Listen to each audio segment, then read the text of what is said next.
अच्छा देवराज साहब, इस तरह से कोई चीज आ रही है, ग्रीन कलर की शेड शो हो रही है आपके कैमरे के आगे, टेबल पे अगर आपने रखा हुआ है तो। हाँ, टेबल पे मतलब मुझे शो नहीं हो रहा है, कैमरा बैक तो नहीं लगा हुआ।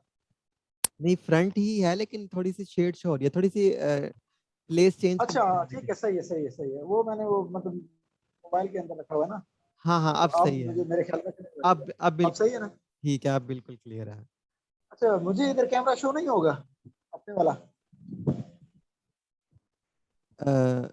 नहीं, आपको शो होगा अगर आप इसमें जाएं, जहाँ पे यूजर्स किसमें? आ रहे हैं, पार्टिसिपेंट्स आ रहे हैं, वहां पे शो हाँ, होगा। पार्टिसिपेंट्स हैं, ठीक है। यहाँ पे मैं किसको ऑन करूँ? आवाज नहीं आ रही। मेरे ख्याल में इधर से होगा। ठीक है जी, अब स्क्रीन काफी बेहतर शो हो रही है आपकी।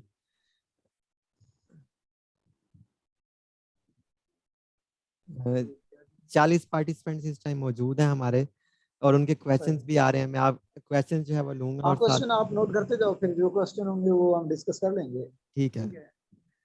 कुछ और पार्टिसिपेंट्स की रिक्वेस्ट भी आ रही है कि हमें एडमिट करें, हाँ क्योंकि चलो वो ठीक है, वेटिंग वो रूम में वेट कर रहे हैं।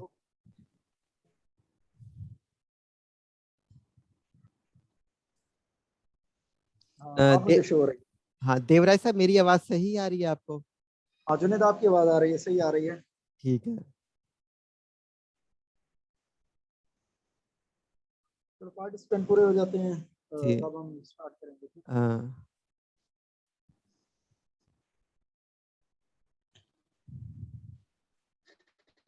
अच्छा, कितनी एप्लीकेशन आ चुकी है, कोई आइडिया है इसका?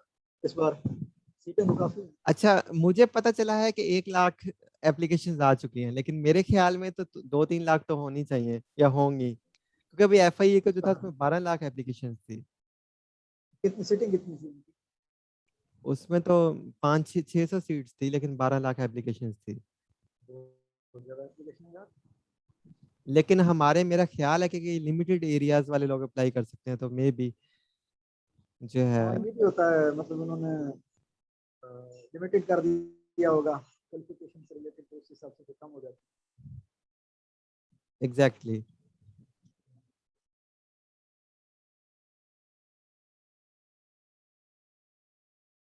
वॉल्यूम मेरा कम है या किसी और नहीं का है? नहीं, सही है, बिल्कुल सही है, एक्यूरेट है। एवरीथिंग इज अच्छा, क्लियर एंड फाइन। सर, कुछ लोगों का इशू है, वो खुद उनके इंटरनेट का उनके इशू एंड हो पे होगा। सकता है। सही। 47 पार्टिसिपेंट्स हैं हमारे पास। जैसे ही 50 होते हैं हम सेशन स्टार्ट करते हैं, क्योंकि 6 बजे चलो ड्यू ठीक टाइम है, था। सही है। फिर बीच में ऐड हो सकते हैं, अगर मतलब कोई आता है तो फिर ऐड करते जाना। हाँ, ऐड हो सकते हैं बीच में भी, हाँ, उन्हें फिर फिर। ऐड करते जाना, ऐसे। बिल्कुल। जिन भी, जो भी पार्टिसिपेंट्स हमारी आवाज सुन पा रहे हैं, आप इजीली जो है हमारे से क्वेश्चन पूछ सकते हैं वाया चैट बॉक्स। आप चैट बॉक्स के जरिए हमसे कोई भी सवाल कर सकते हैं। प्लीज अपने माइक जो है वो म्यूट पे रखें सब लोग।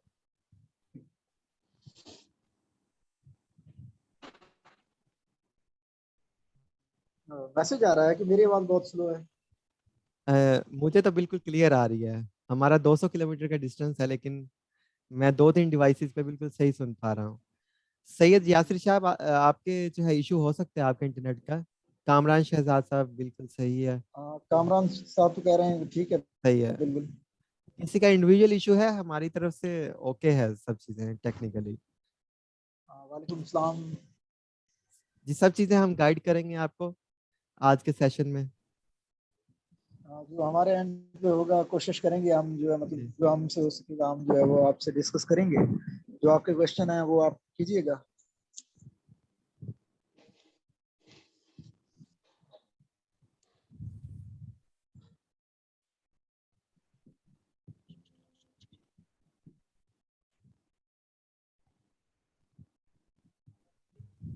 क्वेश्चन तुम मतलब नोट कर रहे हो या जी, अपना चैट जुनेद? चैट बॉक्स में आ रहे हैं क्वेश्चन, तो यहीं से हम फिर हाँ लेते जाएंगे। मैं पढ़ रहा हूँ इधर से, मुझे भी शो हो रहे हैं। मैंने कहा आप भी थोड़ा सा हिंट लिखते जाओ उनका, जो ठीक है, होंगे फिर उनके आंसर। सही है। चलें ठीक है, तो फाइनली स्टार्ट करते हैं हम आज का सेशन। हमारे साथ है मिस्टर देवराज साहब। मैं इनका इंट्रोडक्शन करवाता चलूँ आपको। मिस्टर देवराज साहब करंटली जो है वो FBR regional tax office Bahawalpur में वर्क कर रहे हैं, सर्विसेज परफॉर्म कर रहे हैं। रिसेंटली जो है इन्होंने RTO regional tax office Multan में जो है अपनी जो है सरगर्मियाँ, जो ऑफिशियल ड्यूटीज हैं वो सर्व की हैं। इनकी अपॉइंटमेंट 2017 में हुई है और 2015 में जो 198 सीट्स जो अनाउंस हुई थी फेडरल पब्लिक सर्विस कमीशन की जानिब से, उसमें इन्होंने अप्लाई किया और 2015 में इन्होंने क्वालिफाई किया टेस्ट के लिए। फिर 2016 में एक साल बाद दोबारा सीट्स अनाउंस हुई, क्योंकि आपको पता है एफपीएससी का एक लंबा लॉन्ग थ्रू प्रोसेस है रिकमेंडेशन का और रिजल्ट आने का और इंटरव्यूज का। तो दोबारा इन्होंने अप्लाई किया, तो दोबारा भी जो है ये टेस्ट इन्होंने क्लियर किया। फिर क्योंकि ये दूसरा टेस्ट भी क्लियर कर चुके थे, उससे पहले इनकी जो पहली टेस्ट था उसकी जो रिजल्ट अनाउंस हो चुका था, रिकमेंडेशन रिसीव हो चुकी थी। तो फिर इन्होंने 2015 का जो टेस्ट था उसके अगेंस्ट जो है एफबीआर को ज्वाइन किया। ये एक बड़ी अचीवमेंट है एक पर्सन के लिए, स्पेसिफिकली खास तौर पे पब्लिक सर्विस कमीशन के एग्जाम के लिए, कि किस तरह से एक एक दफ़ा पास करना तो बहुत बड़ी बात होती है और दो दफ़ा पास करना काफ़ी बड़ी बात होती है। तो मैंने पर्सनली इनसे रिक्वेस्ट किया है कि काइंडली जो है आप हमें टाइम दें और स्टूडेंट्स जो हैं एक फ्री अवेयरनेस सेशन जो है पब्लिक वेलफेयर के लिए वो हम कंडक्ट करवाएं, ताकि आप जो इनकी स्किल्स हैं, स्ट्रेटजीज जो इन्होंने यूज़ की, जो इनकी मेथोडोलॉजी थी, जो इनका तरीकाकार था, वे ऑफ स्टडी था, फ्रेमवर्क था पूरे का पूरा, जो जिस तरीके से इन्होंने तैयारी की, तो हम उसे कम्प्रीहेंसिवली आज के सेशन में डिस्कस कर रहे हैं कि किस तरह इन्होंने दो दफ़ा, एक दफ़ा नहीं दो दो दफ़ा ये टेस्ट जो है क्रैक किया। तो अब जो है 2015 और 16 से ज़्यादा सीट्स हैं, तो आप जो है इनके एक्सपीरियंस से जो है इस्तेफादा कर सकते हैं। अ, मे, मेरा नाम है मोहम्मद जुनैद और आज मैं होस्ट हूँ इस सेशन का, और मैं भी रीजनल टैक्स ऑफिस बहावलपुर में सर्व कर रहा हूँ। तो आज के सेशन में मैं आपकी तरफ से जो है मिस्टर देवराज साहब से, जो मेरे सर भी हैं और मेरे कोलीग भी, इनसे जो है मैं क्वेश्चन आंसर्स करूँगा, ताकि हम उसे देखते हुए इस टेस्ट की तैयारी कर सकें। आपको कोई भी क्वेश्चन हो इन बिटवीन, कोई इशू हो, कोई क्यूरी हो, कोई प्रॉब्लम हो, आप जो है चैट बॉक्स के थ्रू मैसेज कर सकते हैं हमें। प्लीज़ जो है अपने माइक अनम्यूट पे रखें सब लोग, वरना जो है मुझे रिमूव करना पड़ेगा किसी पार्टिसिपेंट को। आज का सेशन बहुत ही प्रोडक्टिव होने जा रहा है, ऐसा सेशन आपने नहीं देखा होगा। तो ये फर्स्ट टाइम किसी ऐसे पार्टिसिपेंट का सेशन होने जा रहा है जिन्होंने 2 दफ़ा एफपीएससी का एग्जाम जो है क्रैक किया। ये फाइनली बढ़ते हैं पहले क्वेश्चन की जानिब, जो मैं करूँगा मिस्टर देवराज साहब से। अच्छा देवराज साहब, थोड़ा-सा मुझे बताएँ कि कैसा आपका एक्सपीरियंस रहा जब 2015 में जो है वो जॉब्स अनाउंस हुई, 198 वैकेंसीज़ थी। तो किस तरह आपने अप्लाई किया? तो बिल्कुल आप भी स्टूडेंट होंगे, हैले कॉलेज से इन्होंने जो है वो बिज़नेस की स्टडीज़ जो है कंप्लीट की। तो आपने उस time as a student newly कैसे स्ट्रैटेजी अडॉप्ट की कि मुझे क्या चीज़ें और क्या एरियाज़ जो हैं कवर करने चाहिए इस टेस्ट की तैयारी के लिए, और मतलब उन एरियाज़ जो हैं उनकी किस तरह आपने कैटेगराइज़ किया उन्हें कि आपने एग्ज़ैक्टली 15 में फर्स्ट अटेम्प्ट में ही क्रैक कर लिया? अस्सलाम वालेकुम तमाम जी। पार्टिसिपेंट्स, दोस्त हैं। जुनैद हमारे दोस्त भी हैं, भाई भी हैं, कलीग भी हैं। इन्होंने भी मतलब अपने फर्स्ट अटेम्प्ट में सेकंड टाइम जब आया है ये आईआईआर के लिए जॉब से, तो इन्होंने भी माशाल्लाह इसको पास किया और ये अब आईआईआर हैं बहावलपुर में। तो मैंने जब पहली बार ये मेरा मतलब एफपीएससी का पहला टेस्ट था, उस वक्त मैं एमबीए कर रहा था। मेरे ख्याल में मैं उस वक्त छठे सेमेस्टर में था, पंजाब यूनिवर्सिटी पहले college of banking finance Lahore में।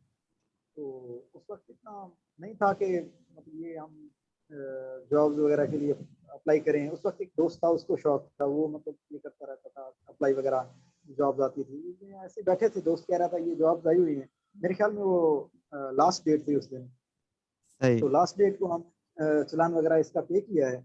उसके बाद तैयारी के लिए जो है सिलेबस का इंतजार किया। उस वक्त इतना आइडिया नहीं था, तो बुक्स वगैरह फिर मार्केट में आ गई थी। तो उस वक्त मैंने इल्मी की बुक ली थी। उसमें ये था कि पहले जो है इल्मी की बुक में पहले थ्योरी थी, थ्योरी के बाद एक चैप्टर होता था थ्योरी का, उसके बाद उसके एमसीक्यूज होते थे। तो अच्छा जो बेस्ट तरीका है वो यही है कि पहले बंदा थ्योरी करे, उसके बाद उसके एमसीक्यूज करे। उससे ये होता है कि पेपर मतलब जारी बात है बहुत कॉन्सेप्चुअल बनेगा, सीधा पेपर नहीं बनेगा। तो जिसने थ्योरी पढ़ी होगी तो उसके लिए ज़्यादा बेनिफिट है कि वो मतलब अच्छे मार्क्स ले सकता है, क्योंकि मतलब कंपटीशन तो बहुत ज़्यादा है। एफपीएससी का क्राइटेरिया है कि अगर एक सीट के पीछे उन्होंने 5 बंदे पास करने हैं, इससे ज़्यादा बेशक पास भी होंगे तो वो उनको मतलब इसमें कंसिडर नहीं करेंगे। एक सीट के पीछे वो 5 जो हायर मेरिट पे होंगे उनको वो लेंगे, उसके बाद बाकी को मतलब रिजेक्ट कर देंगे। तो कोशिश करें पहले जो है आप उस थ्योरी पढ़ें, उसके बाद उसके एमसीक्यूज करें।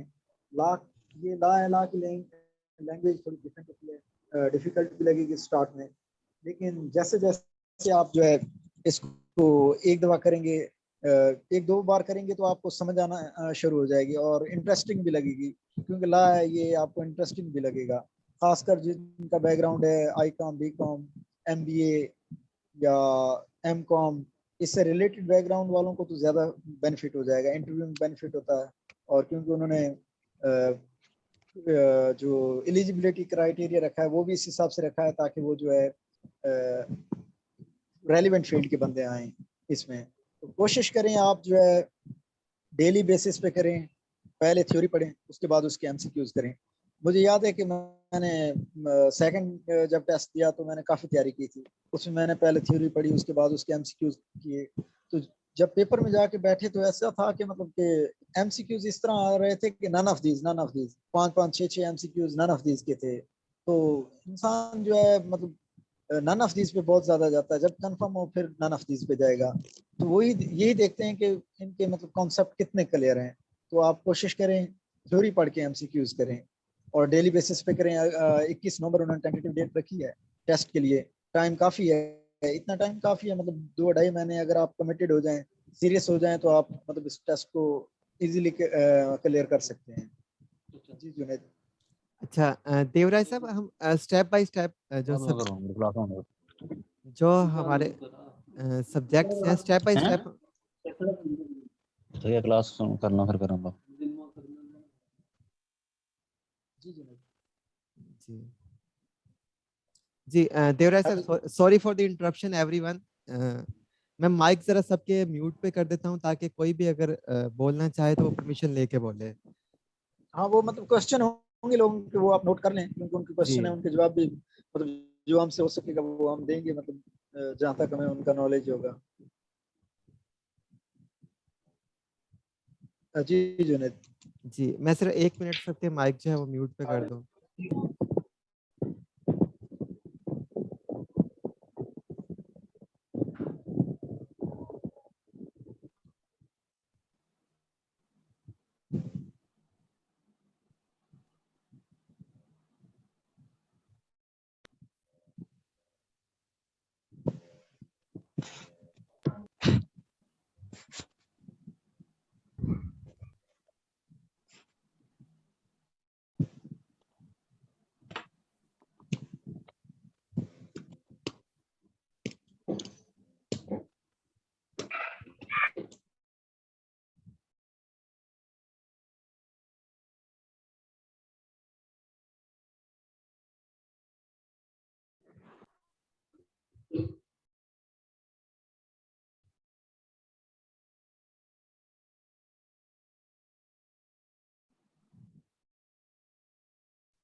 जी देवराज साहब, अब आवाज सुन पा रहे हैं आप मेरी? हाँ जुनेद आवाज आ रही है आपकी। अच्छा, वो कुछ लोग इंटर हुए थे तो उनके माइक म्यूट पे नहीं थे। अच्छा अच्छा जी, बढ़ते हैं सेशन की तरफ। अच्छा, हम स्टेप बाय स्टेप डिस्कस करते हैं कुछ चीजें। जैसे कि देवराज साहब, ये है कि मुझे थोड़ा सा ये बताएं कि जब आपने इंग्लिश का पोर्शन, आपको पता है उतना ही इम्पोर्टेंट है जितना टेक्स्ट का, हालांकि उसकी मार्क्स जो है वो 20 हैं, लेकिन उसकी इंपॉर्टेंस जो है वो, अगर उसमें कोई 10 नंबर नहीं ले पाता और 69 या 80 नंबर भी जो है वो 80 आउट ऑफ 80 भी टेक्स्ट में ले लेता है, तो वो इस टेस्ट को क्रैक नहीं कर सकता। तो आपने फिर इंग्लिश की जो तैयारी थी या इंग्लिश का पेपर, उसमें क्या आपसे पूछा गया था और कैसे आपने उसमें क्वालिफाई किया? इंग्लिश का इस तरह था कि इंग्लिश का मतलब तैयारी तो वही थी जो मतलब ग्रामर वगैरह की थी, वही की थी, कोई स्पेशल इसके लिए नहीं था। तो इंग्लिश का फिर इंग्लिश स्टार्ट से मतलब ठीक थी। तो एमसीक्यू ये है कि इंग्लिश में आप जो है ग्रामर को टच करें, जितनी भी ग्रामर है उसको टच करें। तो इसका ये है कि वो एफपीएससी का यही है कि मतलब इंग्लिश का पोर्शन पोर्शन भी आपने पास करना है, क्योंकि सबको पता है कि इसका जो सिलेबस है वो 50% जो है 20% इंग्लिश है 20 मार्क्स, और 80% जो है प्रोफेशनल टेस्ट है, जिसमें मतलब इनकम टैक्स है, सेल्स टैक्स है, फेडरल एक्साइज ड्यूटी है, और चंद एक एमसीक्यू जो है अपने अकाउंट्स फाइनेंस से रिलेटेड वो आ सकते हैं। तो इंग्लिश में ये है कि आप डेली बेसिस पे करें इंग्लिश को। इंग्लिश के एमसीक्यूज के लिए मतलब उनको आप क्लियर करने के लिए ना डेली बेसिस पे आप थोड़ा सा करें, इंग्लिश को लाजमी करें।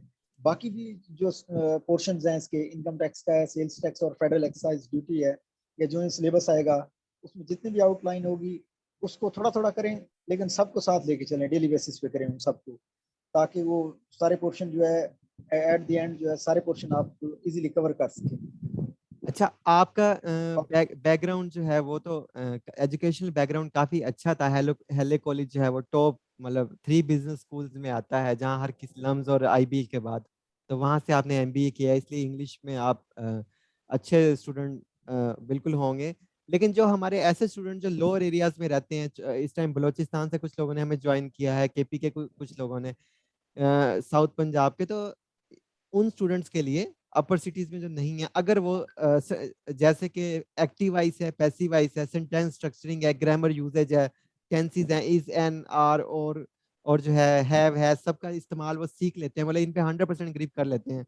और पीछे active voice, passive wise, direct indirect और पार्ट ऑफ स्पीच और प्रेपोजिशन वगैरह। अगर इसके अलावा जो है फिर कुछ चीजें ऐसी हैं जो पॉसिबल नहीं है इतने शॉर्ट टाइम में करना, जैसे मुतजाद अल्फाज या मुतरादिफ अल्फाज, जैसे सिनोनिमस कहते हैं।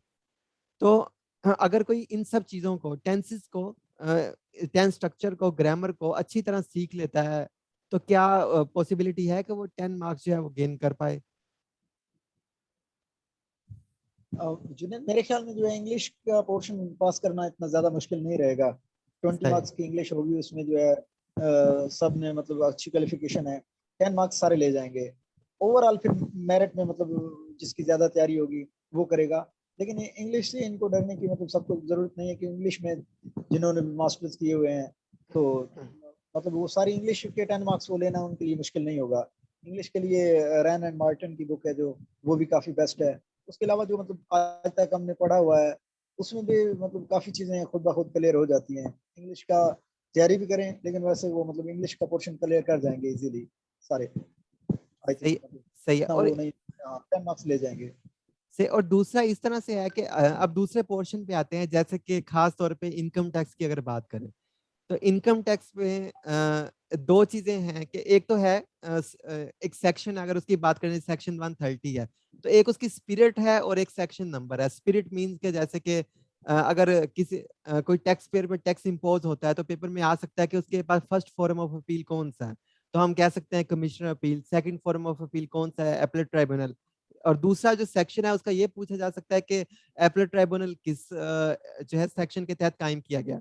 तो आप क्या समझते हैं कि स्पिरिट जो है, कॉन्सेप्ट जो है, वो पूछी जा सकती है, या सेक्शन नंबर ज्यादा पूछा जा सकता है, या ये दोनों ही पूछे जा सकते हैं, क्योंकि पेपर कई बैचेस में होता है? हाँ जुनेद, मतलब ये है कि ज़्यादातर हम यही जब स्टार्ट में तैयारी करते हैं तो हमें यही होता है कि यार ये सेक्शन सारे याद करने हैं, इनको रटा लगाना है। तो इस तरह से कुछ मतलब ये होता है रटा, ये मतलब इस तरह से क्वेश्चन सीधे सीधे नहीं पूछे जा सकते। मतलब सही। एक सेक्शन है, उसको उसकी थीम को याद रखना तो ठीक है, लेकिन असल जो है वो उसका कॉन्सेप्ट क्लियर होना चाहिए। मतलब ये सीधे सीधे ये नहीं है कि फर्स्ट फॉर्म कौन सा है, सेकंड कौन सा है, इस तरह के क्वेश्चन मेरे ख्याल में नहीं थे और इस बार भी नहीं आएंगे।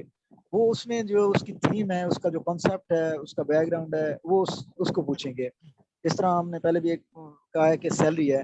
अब सैलरी की जो फर्स्ट हमारे जहन में ख्याल आता है तो वो सैलरी गवर्नमेंट है, प्राइवेट है, सेक्टर में उसको जो सैलरी मिलती है सर्विसेज के अगेंस्ट वो है। लेकिन इनकम टैक्स में जाके देखें तो उसकी सैलरी की डेफिनेशन है। उसकी डेफिनेशन के अंदर मतलब उसकी एग्जांपल्स हैं कि कौन सैलरी मतलब सैलरी की क्या मतलब टाइप्स हैं, काइंड्स वो क्या है, मतलब परक्यूजेट्स हैं, ये काफ़ी चीज़ें हैं सैलरी में। तो वो आपसे मतलब वो कोई एक उसमें से वो जो उन्होंने डेफिनेशन है उसको कवर करते हुए कोई एक चीज़ उठा के वो पूछ लेनी है कि क्या ये सैलरी की डेफिनेशन में आ सकती है। तो जिस तरह सैलरी को हम पढ़ने बैठेंगे तो मतलब उसको एक बड़े मतलब ध्यान से पढ़ना होगा, कंसंट्रेट करके उसको समझना होगा, उसको खुद से सोचना होगा कि हाँ ये जो इसमें ये कह रहा है इसमें से कौन सी एग्जांपल्स बन रही हैं जो सैलरी की हैं। तो इस तरह काफ़ी चीज़ें हैं उसमें से वो जो है मतलब कॉन्सेप्चुअल मतलब क्रिटिकल थिंकिंग रख के सारी चीज़ें पढ़नी होंगी। रटा लगाने की ज़रूरत नहीं है, बस ये है कि ध्यान से चीज़ें पढ़ें, थ्योरी को पढ़ें, उसके एमसीक्यूज मतलब थ्योरी की अगर आप पढ़ेंगे तो एमसीक्यूज खुद ब खुद आपकी क्लियर हो जाएंगे। आप मतलब सिर्फ एमसीक्यूज पे रिलाय ना कीजिएगा, क्योंकि सिर्फ एमसीक्यूज करना वो बंदा मतलब कि compete नहीं कर पाएगा। टेस्ट अगर क्लियर भी हो जाए तो compete नहीं कर पाएगा। एक सीट के पीछे उन्होंने 5 बंदे रखने हैं, जो हायर मार्क्स होंगे वो उनको रखेंगे। कोशिश करें आप टाइम दें इसको, ये 2 ढाई महीने बहुत हैं। इसमें आप जो है थ्योरी पढ़ें, उसके बाद में एमसीक्यूज करें, बार बार वो चीज़ें डिस्कस करें। तो मतलब लॉ की लैंग्वेज है, इसको बड़ा ध्यान से पढ़ें तो मतलब मुश्किल नहीं है। अच्छा मैथमेटिकल क्वेश्चन इसमें नहीं आएंगे। अच्छा। हाँ जी जुनेद। और इस तरह से जैसे कि सेक्शंस हैं, अब सेक्शन जैसे 130 सेक्शन है या रिकवरी का सेक्शन है 138 या 140, तो एक तो हमें यानी कि जो 2016 का या 17 का टाइम था, आपको भी पता है कि मीडिया टेक्नोलॉजी एकेडमीज कंपटीशन इतना नहीं था, और अगर उस मुकाबले में आप देखें तो 4G 5G इतनी चीजें नहीं थी, 3G। तो अब तो इतने ज्यादा कंपटीशन आ गया, इतनी चीजें अवेलेबल हैं, तो आपको मतलब उस टाइम से तो 50% ज्यादा कंपटीशन होगा। तो यानी कि आप ये कह रहे हैं कि हमें कंसेप्ट भी पता होना चाहिए, सेक्शन नंबर भी हमें पता होना चाहिए, मतलब हमारी हर एंगल से प्रिपरेशन होनी अमेरिका। चाहिए। हाँ ऐसा ही है, मतलब ये है कि सबको इस बात से परेशान नहीं होना चाहिए कि इतनी कौन याद रखे। मतलब आप थोड़ा सा ध्यान रखें, उनको याद रखने की कोशिश करें, लेकिन उससे इतना ज्यादा उस पर ना जाए कि हम इनको याद रखें कि एक सेक्शन को, इसको सब सेक्शन को, उसकी क्लासेज हैं उनको, वो बस आप उनका जो है ओवरव्यू या उसकी जो थीम है वो जहन में रखें। बाकी जो मोटी मोटी चीजें हैं उनको आप याद रखें, बाकी कॉन्सेप्ट क्लियर करें आप उनको एज ये थ्योरी है, इतना मुश्किल भी नहीं है, मतलब थ्योरी है आप इसको पढ़ते जाएं, आप अपने कॉन्सेप्ट क्लियर करते जाएं, तो इंशाल्लाह टेस्ट जो है मतलब क्लियर करना मुश्किल नहीं होगा। लेकिन आप सिर्फ ये है कि कॉन्सेप्ट आप इसके क्लियर करते जाएं। हाँ एक और क्वेश्चन भी आ रहा था, ये है कि आप डायरेक्ट गूगल से इसको मतलब सर्च ना करें, जो एक्ट्स हैं, ऑर्डिनेंस है या फेडरल एक्साइज ड्यूटी है, आप गूगल से सर्च ना करें, एफबीआर की वेबसाइट पे जाएं, वहाँ से अपडेटेड जो है वो आप सॉफ्ट कॉपी में डाउनलोड करें। आप बुक्स भी लें, इल्मी की है, डोगर की है, जो भी है, एक दूसरे से मतलब कंसल्ट कर लें ग्रुप्स वगैरह में कौन सी अच्छी है। बुक्स भी आप एक ना लें, एक दो लें, 2 3 जो बुक्स हैं वो लें। उसके बाद आप जो है, क्योंकि बुक्स में ये होता है कि ये डाटा ना मतलब अपडेटेड नहीं होता, आप जो है डाउनलोड करें income tax ordinance, sales tax act और फेडरल एक्साइज ड्यूटी एफबीआर की वेबसाइट से डाउनलोड करें, और वो अपने पास रखें। जहाँ पे आपको मतलब शक हो, डाउट हो कि ये जो है ओल्ड है, तो उसको उधर से भी देखें। मतलब दोनों काफ़ी मतलब जगह से आप इनको टच करें, देखें अच्छा। और फिर पढ़ें। और स्केड्यूल का देवराज साहब जो अच्छा, एक बात पहले ये जरा क्लियर करते जाएं कि सेक्शन 130 सेक्शन 140 है, सेक्शन 114, अच्छा ये तो सेक्शन हम इन्हें याद कर लेते हैं। जो सब सेक्शन है उसके बाद उसकी क्लासेस हैं, हमें उसे तो जरूरत नहीं है कि sub section 1C and class 1A, इसे बिल्कुल जरूरत नहीं है, या फिर हम मेन जो सेक्शन का नंबर है वही याद हो जाए तो बेहतर है, क्योंकि आगे पॉसिबल नहीं है। हम इंस्पेक्टर हैं, ऑफिसर्स हैं जो 30 साल जॉब कर चुका है, उसके लिए भी पॉसिबल नहीं है कि सब सेक्शन और आगे क्लासेस का नंबर किसी को भी याद आई होप सो नहीं होंगे। आपका क्या इसमें व्यू पॉइंट है? ऐसे ही है, मतलब जो सेक्शंस हैं, फिर उनके सब सेक्शंस हैं, फिर उसकी क्लासेस हैं, इन सबको याद रखना मतलब पॉसिबल भी नहीं है। और बिल्कुल। ये तो आप जिस तरह कह रहे हैं कि जो मतलब डिपार्टमेंट में 25-25 साल 20-20 साल जिनकी सर्विस होती है, हम्म। वो भी मतलब एवरी टाइम वो अपनी बुक अपने पास रखते हैं। हम लोग जो हैं जो मतलब डिपार्टमेंट में काम कर रहे हैं, मतलब उनको जब वो काम करने लगते हैं तो बार बार बुक खोलने की उनको भी जरूरत पड़ती है। ये नहीं है कि उनको सारी चीजें याद हो जाती हैं। बिल्कुल। मतलब ये काफी ये टेक्निकल फील्ड है। और ये हर चीज लॉ को देख के करनी पड़ती है, एक एक पॉइंट लॉ के हिसाब से चलना पड़ता है, तो ये सारी चीजें याद नहीं रहती। मतलब ओवर भी होता है, लेकिन बार बार चीजें मतलब बुक्स को खोलनी पड़ती है, लॉ को देखना पड़ता है। तो जो लोग अब तैयारी कर रहे हैं उनके लिए भी यही है कि वो मतलब इससे मायूस ना हो जाएं। अक्सर लोग मायूस हो जाते हैं कि ये सेक्शन सब सेक्शन क्लासेस इनको कौन याद रखेगा, ये मतलब पास करना मुश्किल हो जाएगा। इस तरह नहीं है। बस आप एक बात याद रखें, आप अपने कॉन्सेप्ट क्लियर करें। रटे की जरूरत नहीं है सेक्शंस वगैरह मेरे ख्याल में। आप अपने कॉन्सेप्ट क्लियर करें और इंशाल्लाह टेस्ट पास हो जाएगा। क्योंकि ये मैं सब स्टूडेंट्स को बताता चलूं, ये टैक्स लॉ जो है सिर्फ आपके लिए नहीं है, ये अदालत के लिए भी है, ये हुकूमत के लिए भी है, ये टैक्स डिपार्टमेंट के लिए भी है, टैक्स प्रोफेशनल्स के लिए भी है और टैक्स पेयर्स के लिए भी है। ये सब के लिए है। जो वो आगे चीजें दी हुई हैं सब सेक्शन क्लासेस, वो एक कम्प्रीहेंसिव है। उनसे मतलब आपको उस पर ज्यादा फोकस नहीं करना चाहिए। आपको सिर्फ थीम, उसका कॉन्सेप्ट जैसे देवराज साहब ने कहा वो सिर्फ पता होना चाहिए। हाँ, मेन जो सेक्शन है, जैसे मेन सेक्शन नंबर है 114 115, इस तरह वो जरूर आपको पता होना चाहिए। अच्छा, अगले क्वेश्चन पे मैं बढ़ता हूँ। धीराज साहब, जो स्केड्यूल्स हैं इंटरनेट इसमें इनकम टैक्स ऑर्डिनेंस में, जिसे कुछ लोग शेड्यूल्स कहते हैं, कुछ स्केड्यूल्स कहते हैं, तो उसके सिर्फ जो है वो इस तरह से हमें पता होना चाहिए कि स्केड्यूल 1 किस चीज को डील करता है, 2 किसे डील करता है, 3 किसे डील करता है, या जो है स्केड्यूल के अंदर भी हमें टेबल्स को देखना पड़ेगा? हाँ, मतलब टेबल्स में तो चीजें काफी हैं। मतलब अब थर्ड शेड्यूल है जिस तरह, या एट्थ शेड्यूल है, इस तरह मतलब शेड्यूल है उनमें वो ये हुए हैं कि शेड्यूल में ये एग्जाम चीजें हैं, इसमें ये हैं। तो एक एक चीज याद रखना बहुत मुश्किल है, वो मतलब पॉसिबल भी नहीं है। लेकिन ये है कि आपको ये होना चाहिए कि थर्ड शेड्यूल है या एट्थ शेड्यूल है या टेंथ शेड्यूल है, ये किसके बारे में है, मतलब ये किस चीज को डील करता है, ये मतलब पूछा जा सकता है। मतलब इस तरह से मतलब वो आपकी प्लान में मतलब थीम होना चाहिए। अच्छा, एक क्वेश्चन और भी आ रहा था कि जीके वगैरह का। तो जी। ये जो पहले 2 टेस्ट हो चुके हैं तो इसमें जीके वगैरह मतलब नहीं था। ये एक प्रोफेशनल टेस्ट होता है क्योंकि प्रोफेशनल फील्ड है, टेक्निकल फील्ड है। इसमें पेपर में 100 मार्क्स के एमसीक्यूज होंगे जिसमें 20% इंग्लिश होगी और 80% जो है वो प्रोफेशनल होगा, जिसमें मतलब इनकम टैक्स के एमसीक्यूज होंगे, सेल्स टैक्स के एमसीक्यूज होंगे, फेडरल एक्साइज के एमसीक्यूज होंगे और थोड़े से मतलब वो फाइनेंस रिलेटेड या अकाउंटिंग रिलेटेड इस तरह से एमसीक्यूज होंगे। बाकी मतलब जीके से ये कुछ भी नहीं आता इस पेपर में। ये टेक्निकल फील्ड है और ये सारा टेस्ट इसलिए प्रोफेशनल रखा गया है। अच्छा, एक स्टूडेंट का मैसेज रिसीव हुआ है, क्या ये जो आपने जो उस टाइम तैयारी की थी, जो इतनी अच्छी आपने की कि 2 दफा आपने जी जी। क्रैक कर लिया, तो आपने एमसीक्यूज खुद डिजाइन किए थे, किसी बुक को पढ़ा था, या ओवरऑल सब कॉन्सेप्ट्स को पढ़ा था इनकम टैक्स के ला के? हाँ, मतलब ये है कि मैं जब तैयारी करने लगा था तो नोट्स अक्सर लोग बनाते हैं। मैं भी स्टार्ट कर रहा था लेकिन नोट्स मतलब वो मुझे बोरिंग लगते थे, मैं नहीं बना सका। मतलब स्टार्ट किए थे लेकिन नहीं बना सका। ये कि मैंने थ्योरी पढ़ी थी, एमसीक्यूज भी पढ़े थे, जिस तरह फेसबुक पे पास पेपर्स वगैरह आ रहे थे तो उनको भी पढ़ा था। लेकिन ज़्यादातर मैंने जो मेरा पर्सनल एक्सपीरियंस था, मैंने सिर्फ वो इल्मी की बुक ली थी। और वो क्योंकि एक ला तो है ना, ला की जो है बुक बहुत बड़ी है, तो सिलेबस जब आएगा तो वो पूरा नहीं होगा उसमें, वो मतलब सिलेक्टिव होगा। तो उस सिलेक्टिव को मतलब उस पर आप फोकस करें, वो जो सिलेबस होगा उसको आप थारोली पढ़ें। उसको आप जो है उसकी मतलब थ्योरी को पढ़ें और सॉफ्ट में भी पढ़ें, जो अपडेटेड होगा उसमें भी पढ़ें। अच्छा, तैयारी के लिए अभी ये जो 21 नवंबर है तो 2.5 महीने बहुत काफ़ी टाइम है। अगर आप सीरियस हैं, आप मतलब डेली बेसिस पे इसको कर रहे हैं तो तैयारी मतलब करना मुश्किल नहीं है। 2.5 महीने बहुत ज़्यादा है, 2.5 महीने में आप कर सकते हैं। अच्छा जुनेद, ये जॉब डिस्क्रिप्शन के बारे में भी लोग पूछ रहे हैं, तो ये भी आप थोड़ा सा इनको गाइड कर दें। जी, जॉब डिस्क्रिप्शन को ये हम बता देते हैं आपको। अच्छा, मैं वो स्लाइड की तरफ मूव करता हूँ। अच्छा, थोड़ा सा ये बताएं जी जी। कि जो दूसरी चीजें हैं, खास तौर पे जो गाइड बुक्स हैं। अच्छा, इल्मी की जो आपने बुक ली थी वो गाइड बुक थी या फिर वो लॉ की बुक थी, उसकी उसमें टैक्स लॉ था? वो इस तरह है कि मतलब अब लॉ की बुक जो हमारा ऑर्डिनेंस है, एक लॉ की जो मतलब बुक होती है वो तो एक बहुत बड़ी है।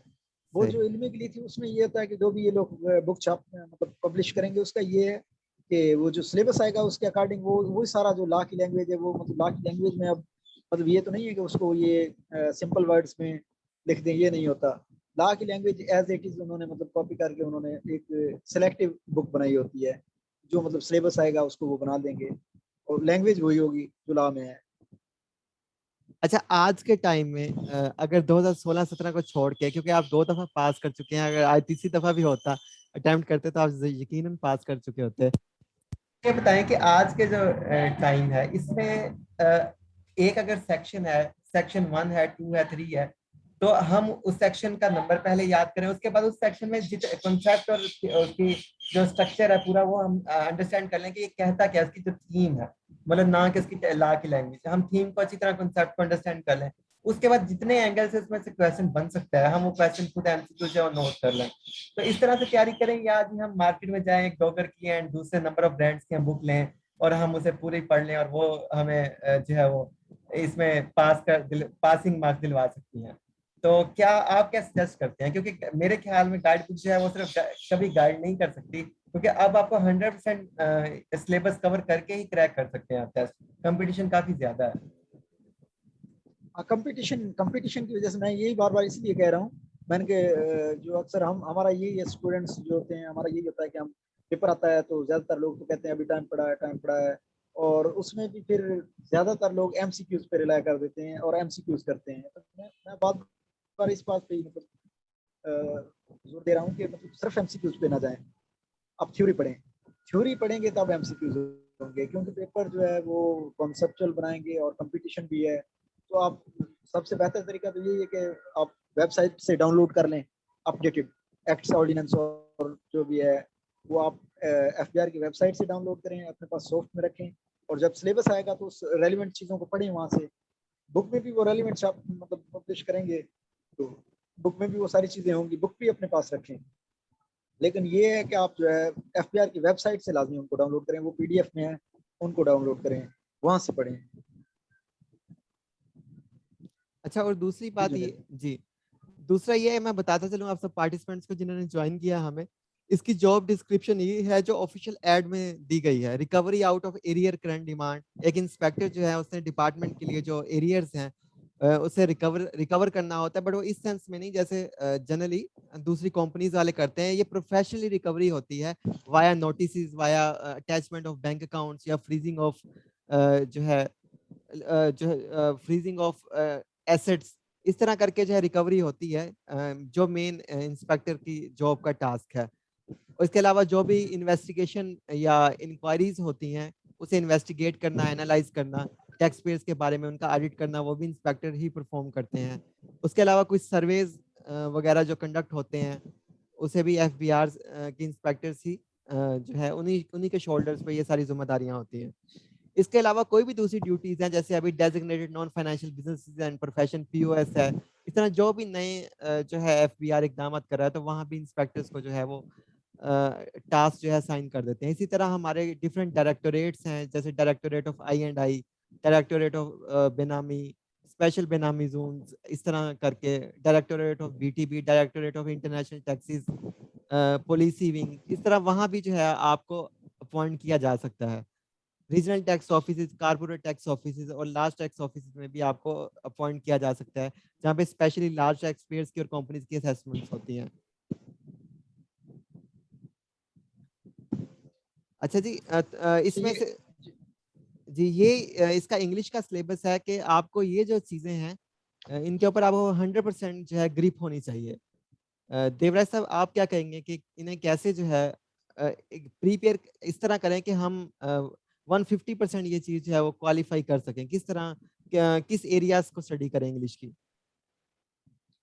इंग्लिश की जब ये तो सिलेबस आएगा तो उसमें सिलेबस में मतलब इंग्लिश के सिलेबस में यही होता है कि वो ग्रामर होती है, सिनोनिम्स होते हैं, एंटोनिम्स होते हैं, ये चीजें होती हैं। अब इसको मतलब ओवरऑल बंदा मतलब एक ये तो एक समुंदर है, इसको मतलब सही। ये तो नहीं है कि हम ये कर सकते हैं एक सारा, लेकिन ये कि ज्यादा से ज्यादा आप करें इनको, मतलब इसको डेली बेसिस पे साथ साथ मतलब एमसीक्यूज इसके करते रहें।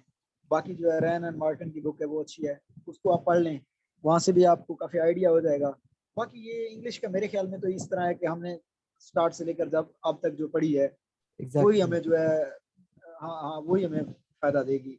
एकदम से है वो चीज हम कवर नहीं कर सकते, लेकिन फिर भी लाजमी है कि आप इसके जो है वो ग्रामर वगैरह को आप दोबारा एक बार गो थ्रू कर लें, वो ज्यादा बेहतर है। बाकी एग्जैक्टली। बस हाँ, जी बिल्कुल, तो इन्होंने क्वेश्चन सही कहा कि काफी जो है आपका जो बैकग्राउंड है उस पर डिपेंड करता है, और कुछ जो है आप अभी जो है रिफ्रेश कर सकते हैं अपनी चीजों को, लेकिन जो सिलेबस टेक्स्ट का है वो आपके पास बड़ी अपॉर्चुनिटी है कि उसे आप प्रिपेयर हाँ, कर सकते हैं। वो सबके लिए नया है। जी सबके लिए ही नया है बिल्कुल।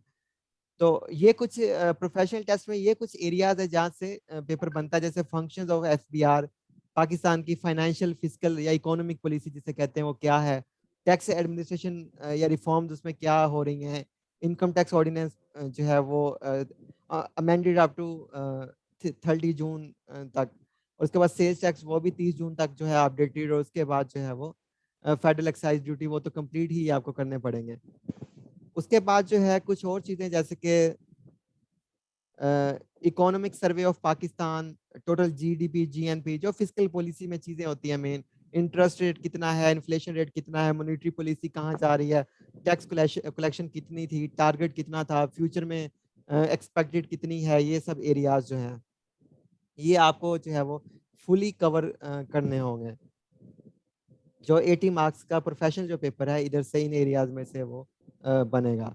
और खास तौर पे जैसे एक बुक है economic survey of Pakistan, internet पे मौजूद है, यहाँ से आप चीजें जो एक्सट्रैक्ट कर सकते हैं। ये जो टैक्स लाज हैं जिनकी अभी हमें बात करें, income tax, sales tax and FED, आप एफबीआर की जो वेबसाइट है वहाँ से डाउनलोड कर सकते हैं। इसके अलावा जो है फिजिकल पॉलिसी की स्टेटमेंट अनाउंस की है गवर्नमेंट ने, वो आप डाउनलोड कर सकते हैं। और इसके अलावा कंटिन्यूसली आपको एफबीआर की साइट से जो है टच रहना होगा। जिस तरह आप व्हाट्सएप, फेसबुक और दूसरी चीज़ों से, सोशल मीडिया से टच रहते हैं, आपकी एफबीआर की वेबसाइट को व्यू करते रहना होगा कि वहाँ पे नई अपडेट्स क्या आ रही हैं। और ये जो कुछ लोगों के क्वेश्चन है उसे मैं क्लियर करता चलूं कि इस टेस्ट को क्रैक करना इसलिए थोड़ा आसान कहा जा सकता है, वैसे तो एक नेशनल लेवल का एग्जाम है, क्योंकि इसमें जो जनरल नॉलेज है उसका मतलब एरिया नहीं है। जनरल नॉलेज एक इट सेल्फ समुंदर है, जिसे कभी भी कोई नहीं कह सकता कि मैं इस समुंदर को पूरा जो है पार कर लूं। और एवरीडे साइंस की बात करें वो भी बहुत बड़ा समुंदर है, करंट अफेयर बहुत बड़ा समुंदर है, पाकिस्तान हिस्ट्री जो है एक लॉन्ग हिस्ट्री है इंडो पाकिस्तान की, तो कभी भी कोई भी उसे 100% नहीं कर सकता। तो इस टेस्ट में सिर्फ ये है कि इसका एक लिमिटेड सिलेबस है, इंग्लिश है और 7 टैक्स लॉज हैं और फिजिकल पॉलिसी वगैरह है जो कुछ पेजेस की होगी।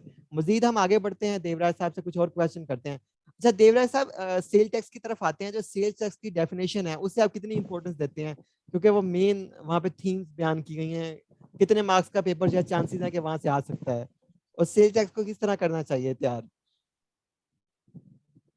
सेल्स टैक्स को मतलब सेल्स टैक्स की डेफिनेशन है उसको समझना होगा उस, क्योंकि वो भी उसमें से मतलब कोई क्वेश्चन बना देंगे कि ये है क्या ये सेल्स टैक्स में कि उसमें क्राइटेरिया में आता है कि नहीं आता, तो ये कॉन्सेप्ट यहाँ पढ़ने से क्लियर हो जाएंगे। मतलब ये जिस तरह आपने कहा ना कि चीजें बहुत एक समुंदर है, तो जी उसके हिसाब से अगर इसको देखा जाए तो इसको मतलब कवर करना बहुत आसान होगा।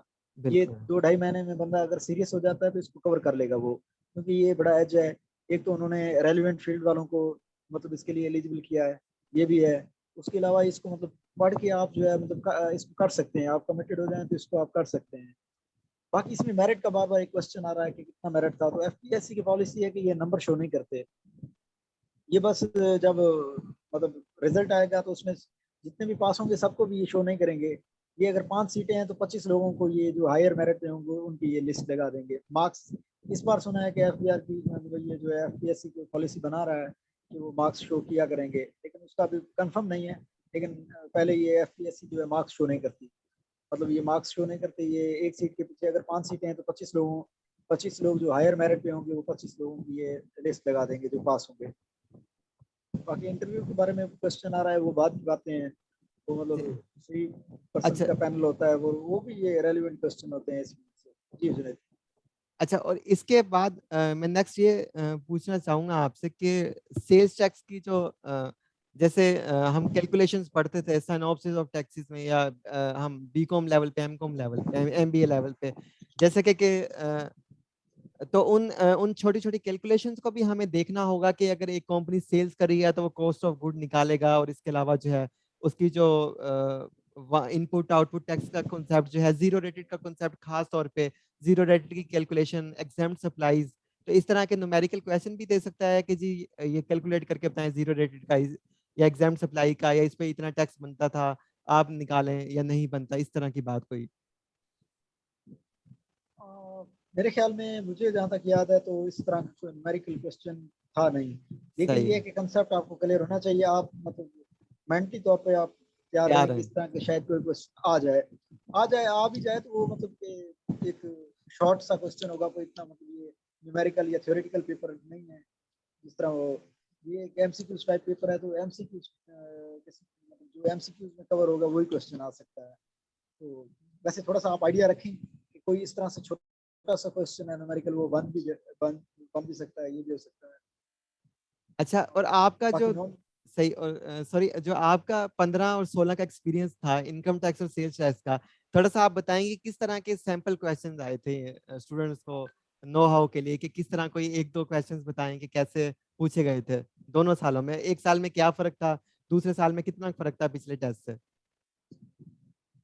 अब मेरे कोई ख्याल में याद तो क्वेश्चन नहीं है इस तरह, लेकिन जिस सही। तरह मैं बता रहा था कि जो सेकंड टाइम का पेपर था और जो 2016 में हुआ था, तो उसमें तो इस तरह था कि मुझे याद है कि मैं जब टेस्ट कर रहा था तो मैं खुद कंफ्यूज हो रहा था कि यार ये इतने क्वेश्चन नन ऑफ दीज के हैं। मतलब एक क्वेश्चन था तो चार चार पांच पांच क्वेश्चन इस तरह आ रहे थे कि उनके जवाब नन ऑफ दीज में जा रहे थे। तो मतलब कॉन्सेप्ट तैयारी इस तरह की थी, कॉन्सेप्ट क्लियर थे, तो जब उसको पढ़ते थे तो क्लियर हो जाता था कि ये जो तीन ऑप्शन है इनमें से कोई नहीं है। तो जाहिर बात है फिर नन ऑफ दीज पे जाना पड़ता था। तो उसके बाद देखते थे यार ऊपर से ये चार नन ऑफ दीज हो गए हैं, बाकी एक दो क्वेश्चन अगर उनके रेलिवेंट जवाब हैं तो फिर दो तीन इस तरह हैं, चार हैं कि वो नन ऑफ दीज हो गए हैं।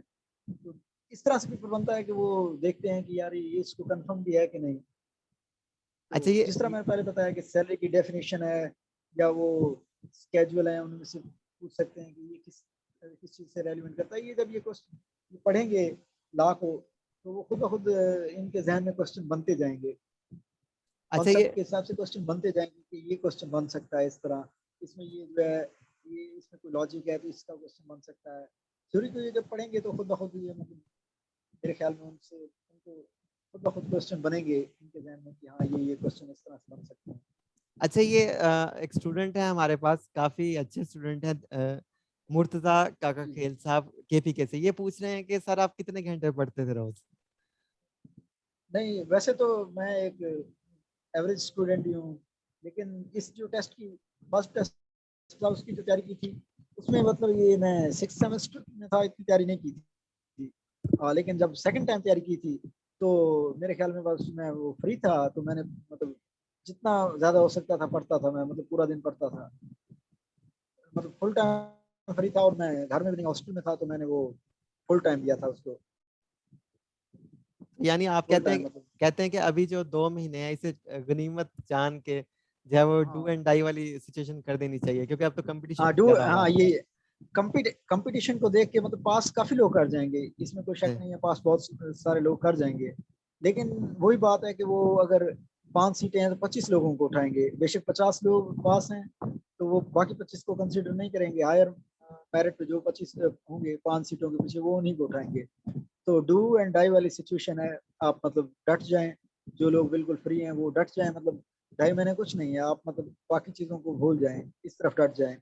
अक्सर लोग मतलब फेसबुक पे इधर उधर मतलब वहाँ पे ना जाएं आप, मतलब ये जो कहते हैं बुक्स दे दें पीडीएफ में, पास पेपर्स दे दें, लोग कहते हैं मेरे पास ये मटेरियल है, उन पे ना जाएं आप, बस आप जो है मतलब एक पाथ पे रहें।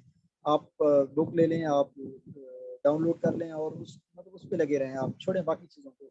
आप ये कर लेंगे तो आप इंशाल्लाह ये टेस्ट पास कर जाएंगे, इधर उधर जाने की जरूरत नहीं।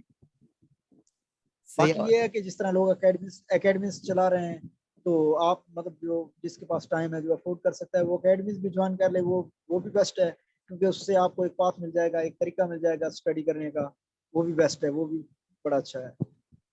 सही। और इस तरह अच्छा, इसके बाद इसके अलावा थोड़ा सा हमारे टैक्स लॉज के अलावा ये चीजें भी स्टूडेंट को पता होनी चाहिए कि जो सेल टैक्स ऑन सर्विसेज है वो एफबीआर कलेक्ट नहीं करता, एक्साइज टैक्स या प्रोविंशियल टैक्स उनके सिर्फ नाम ये होते हैं, जो प्रोविंशियल टैक्स जो है उनके ये इदारे इकट्ठा करते हैं, जैसे पंजाब रेवेन्यू अथॉरिटी है, सिंध रेवेन्यू बोर्ड है, केपीके रेवेन्यू अथॉरिटी, इस तरह। तो टोकन टैक्सेस जो हैं वो भी एक्साइज डिपार्टमेंट से इकट्ठे करते हैं, जमीनों के टैक्स जो है बोर्ड ऑफ रेवेन्यू से इकट्ठे करते हैं, प्रोवेंशियल। तो ये फर्क जो है, जो हमारी टैक्स की डिस्ट्रीब्यूशन है प्रोवेंसेस की और फेडरल की, तो ये क्या स्टूडेंट को ये भी याद होनी चाहिए, पेपर में आ सकता है कुछ ना कुछ इसमें से?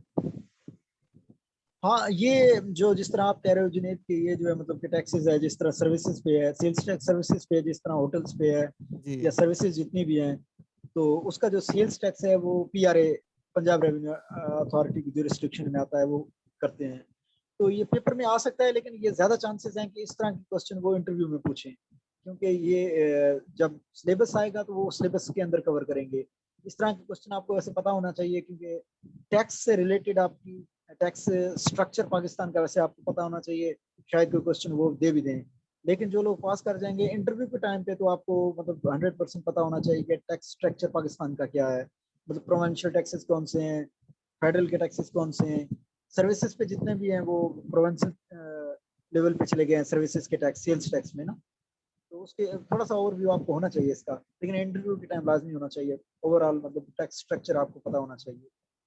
अच्छा, और इसके अलावा जो हम बात करें, जैसे फेडरल एक्साइज ड्यूटी है उसके बारे में, और फिर प्रोविंशियल एक्साइज ड्यूटी है, तो इसमें से क्या आपका आइडिया है कि एक्साइज में से अंदाजन कितने परसेंटेज का पेपर आ सकता है, अगर इनकम टैक्स सेल्स टैक्स की बात करें तो? और इसके इन एडिशन टू दिस क्या कितना पोर्शन जो है अंदाजा हो सकता है कि एक्साइज लॉ से आ सकता है, फेडरल एक्साइज लॉ से?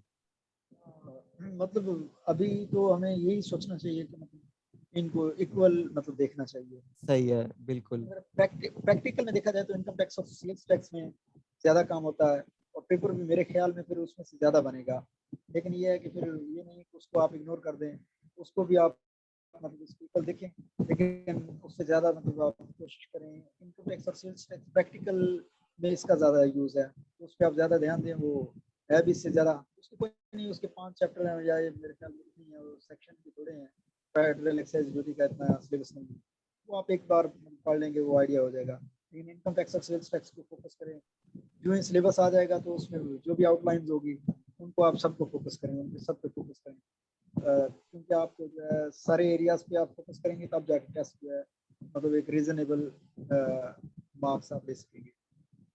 अच्छा, और इसके अलावा अब टैक्स के अलावा जो दूसरे एरियाज है, नॉन टैक्स एरियाज, जैसे कि फिस्कल पॉलिसी या टैक्स एडमिनिस्ट्रेशन की बात करता है, तो और टैक्स रिफॉर्म्स की, तो आई रोज जैसे बिजनेस जो न्यूज़पेपर है खास तौर पे, जैसे दी न्यूज़ है, एक्सप्रेस ट्राइब्यून है, उसके अलावा बिजनेस रिकॉर्डर है, या पाकिस्तान रेवन्यूज जो है .com है, कस्टम टुडे का एक अखबार पब्लिश होता है। तो अगर इन वेबसाइट्स पे जाके हम कंटिन्यूसली रोजाना अपडेट भी देखते रहें, और साथ उसमें काफी सारा होता है फिस्कल पॉलिसी के बारे में, या बजट जैसे अनाउंस होते हैं, मिनिस्टर ऑफ फाइनेंस की स्पीचेस होती हैं, उसके ट्वीट्स वगैरह, या फिर उसकी जो अखबारों में बयानात होते हैं, तो इन एरियाज में से भी पेपर के 5, 10 या 15 मार्क्स के चांसेस हैं आने के, टैक्स न्यूज से, टैक्स अफेयर मेरे से? मेरे ख्याल में मतलब ये तो क्लियर है कि मतलब कि जीके वगैरह इसमें नहीं आएगा। सही बाकी है। टैक्स रिलेटेड चीजें पेपर के लिहाज से तो मेरे ख्याल में जो वो जो एक सिलेबस देंगे उसको अंदर उसके अंदर ही कवर करेंगे। सही। बाकी अगर किसी के पास टाइम है वो इन चीजों को टच करे तो ज्यादा बेहतर है। लेकिन ये चीजें जो है इसकी इम्पोर्टेंस इंटरव्यू के टाइम पे बहुत ज्यादा होगी, क्योंकि सही। इंटरव्यू के टाइम पे आप ये जो है मतलब कि इधर उधर से चीजें जो पढ़ेंगे न्यूज़पेपर्स में टैक्स के हवाले से, जितना आपके पास नॉलेज होगा इंटरव्यू के टाइम पे आपको वो सारा मतलब काम आएगा। अभी फिलहाल मतलब इन चीजों को देखिए, आपके पास टाइम है जरूर देखें, लेकिन ये जो आपका सिलेबस होगा उसको कवर करें लाजमी, अच्छा। उसको आप लाजमी मतलब कवर करें। अच्छा, कुछ चीजें तो सालों साल से टैक्स में चलती आ रही हैं, जैसे कुछ नई चीजें, जैसे हम काम भी कर रहे हैं इस पे, पीओएस हो गया, रिटेलर का तो टैक्स लॉ में दिया गया है। हम अभी टीयर 2 की तरफ जा रहे हैं टीयर 1 से, और उसके बाद जैसे ये जो है वो designated non financial business and profession जो है, एएमएल का हो गया, एफटीएफ का जो हो गया, तो ये इस तरह की एक्टिविटीज जो एफबीआर कर रहा है और कंटिन्यूसली अपनी वेबसाइट पे जो है वो पब्लिश करता रहता है। तो इसमें से कुछ मार्क्स 1, 2 या 5 इस पे प्रोपोर्शन के चांसेस हैं, इन पे थोड़ा सा फोकस करना चाहिए, 10-15% हमें?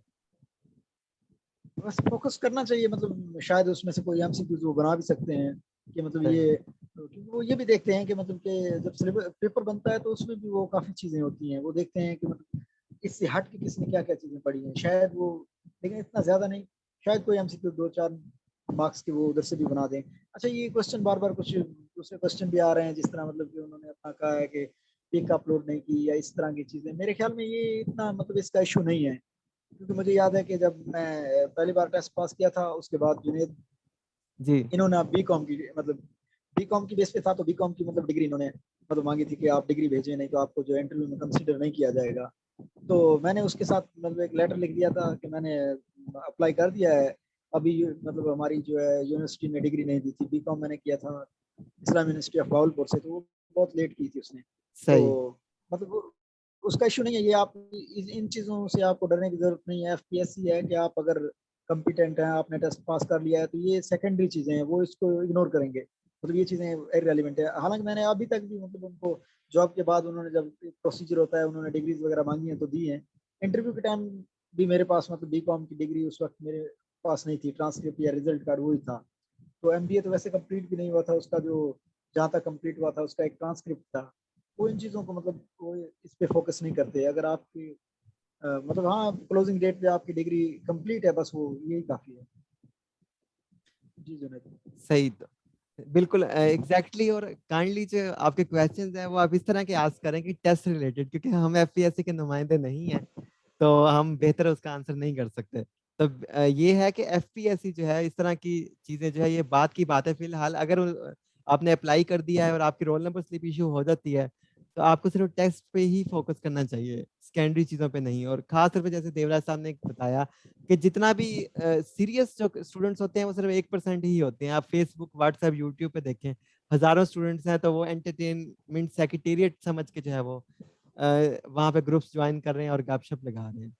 तो आप इस तरह की अगर आपको क्रैक करना है, पास करना है, तो इस तरह की एक्टिविटीज से आपको लीव आउट करना होगा। सिर्फ आपका फोकस एक ही चीज पे होना चाहिए, जो सिलेबस है, जो हम आपको यहाँ पे गाइड कर रहे हैं।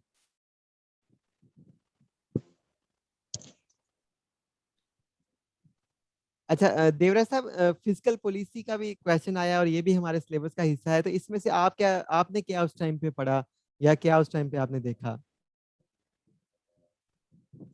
भाई ये कि सारी चीज़ों को टच किया था मैंने। अब सही। मतलब कोई स्पेसिफिक चीज़ याद नहीं है, लेकिन ये जो भी सिलेबस था मैंने वो मतलब सारा उसको टच किया था। एक बार उसकी थ्योरी मैंने सारी पढ़ी थी।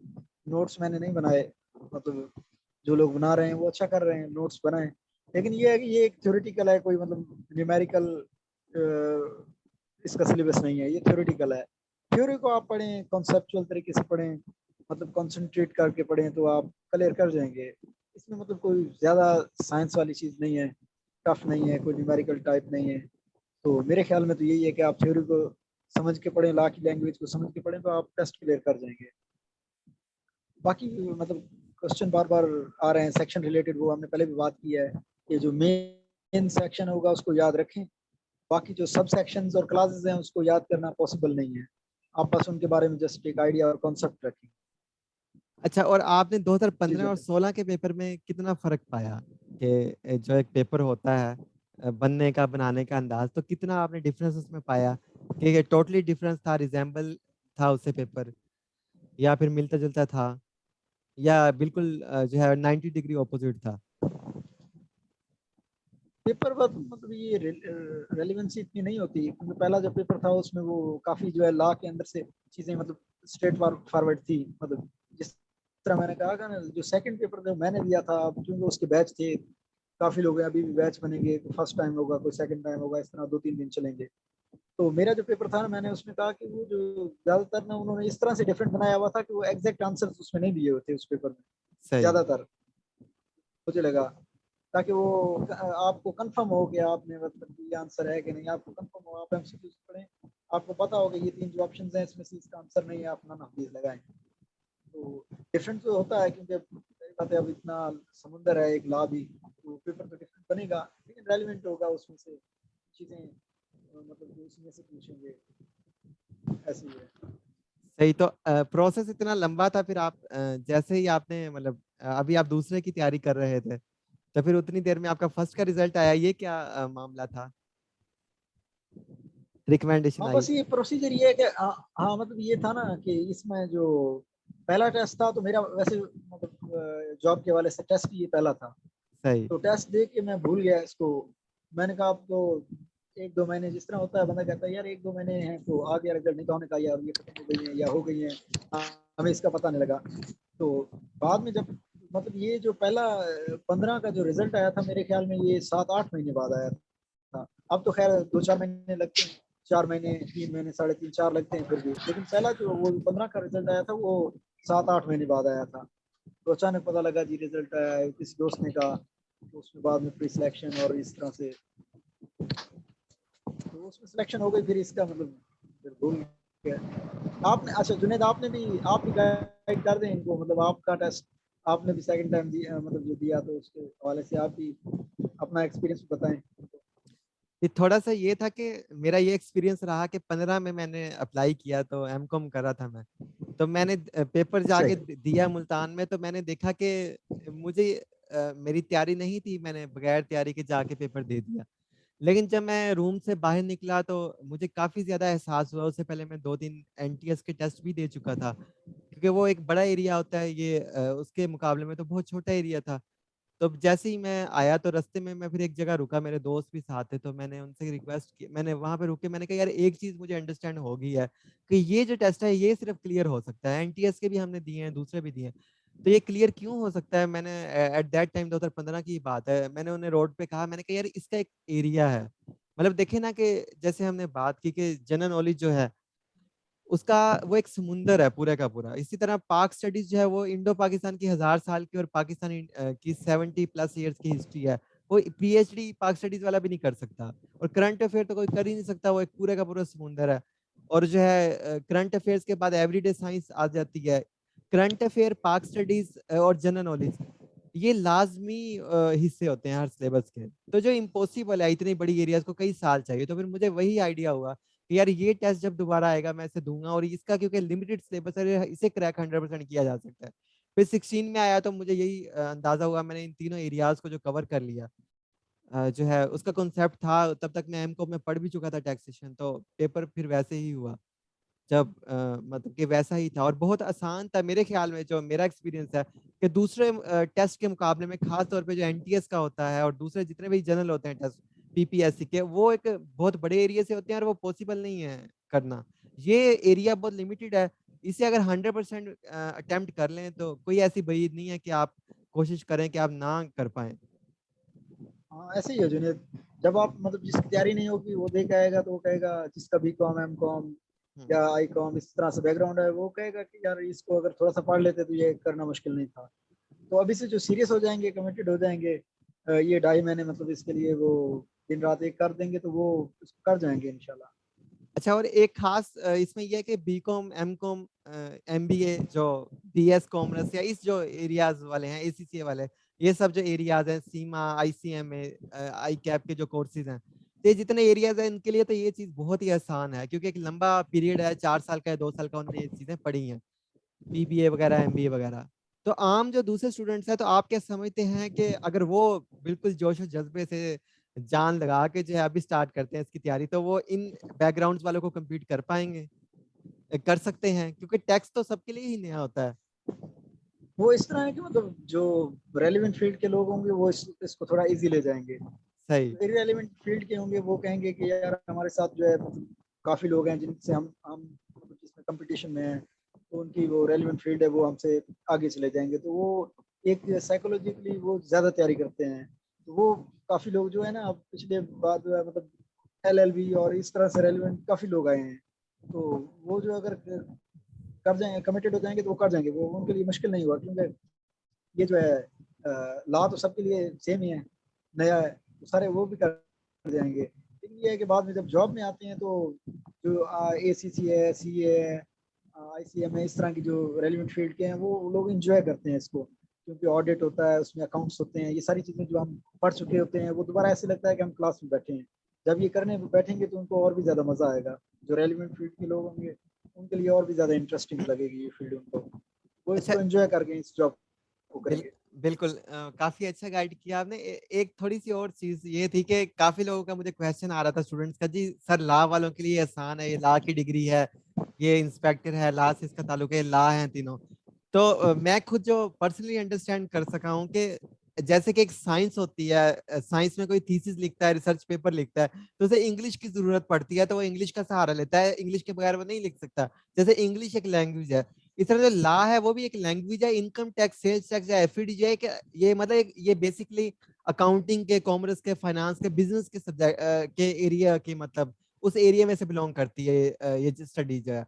तो अगर कोई ला में से भी है, एलएलबी वाला भी है, तो ला की सिर्फ इसमें इतनी ही इंटरफेरेंस है कि ये सिर्फ एक लैंग्वेज है जो ला के सहारा लेके लिखी हुई है। तो जो है आप क्या समझते हैं इस बारे में, क्या ला वालों के लिए आसान है, बाकियों के लिए मुश्किल है?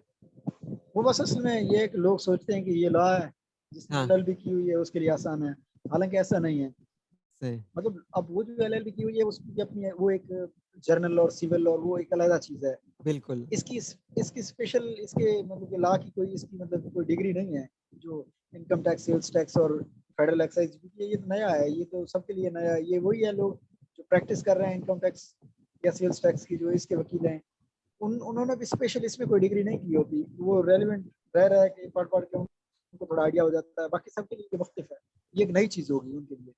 एग्जैक्टली। ये और नहीं है कि जो जी, हाँ जिन्होंने लॉ किया हुआ है उनके लिए, उन्होंने ये चीजें पढ़ी भी नहीं होंगी लॉ में। बिल्कुल जिस तरह सिर्फ हमने बीकॉम में इनकम टैक्स की एक बुक पढ़ी है, थोड़ा सा एक क्वेश्चन होता है, वो भी हमने इतना उसको मतलब सब्जेक्ट के तौर पे इस तरह इतना थॉरोली नहीं पढ़ा होगा, बस एक थोड़ा सा डेफिनेशन पढ़ ली होंगी, वो एक आटे में नमक के बराबर है। ये सबके लिए एक नई चीज होगी, किसी को मतलब इससे मायूस होने की जरूरत नहीं है, ये सबके लिए नई है। अच्छा, कुछ लोगों का क्वेश्चन है जी कि 50% लेना कंपलसरी है इंग्लिश में। एग्जैक्टली आपको 100 मार्क्स का पेपर है, 20 मार्क्स की इंग्लिश है, 80 का प्रोफेशनल टेस्ट है। 20 में से आपको 10 मार्क्स लेना जरूरी है। अगर आप दूसरी तरफ से 80 में से 80 आउट ऑफ 79 आउट ऑफ 80 भी ले लेते हैं और इधर से इंग्लिश में आपके 5 नंबर आते हैं तो आप फेल कंसीडर होंगे। आप 80/80 भी ले लेते हैं और इधर से आप 10 भी नहीं ले पाते तो आप फेल समझ जाएंगे। आपको दोनों पेपर अलहदा पास, दोनों पोर्शन अलहदा पास करने हैं। इंटरव्यू के लिए भी इसी तरह है, मतलब टेस्ट में भी आपने 50 सही, मिनिमम और इंटरव्यू में भी 50। एफपीएससी का ये क्राइटेरिया है।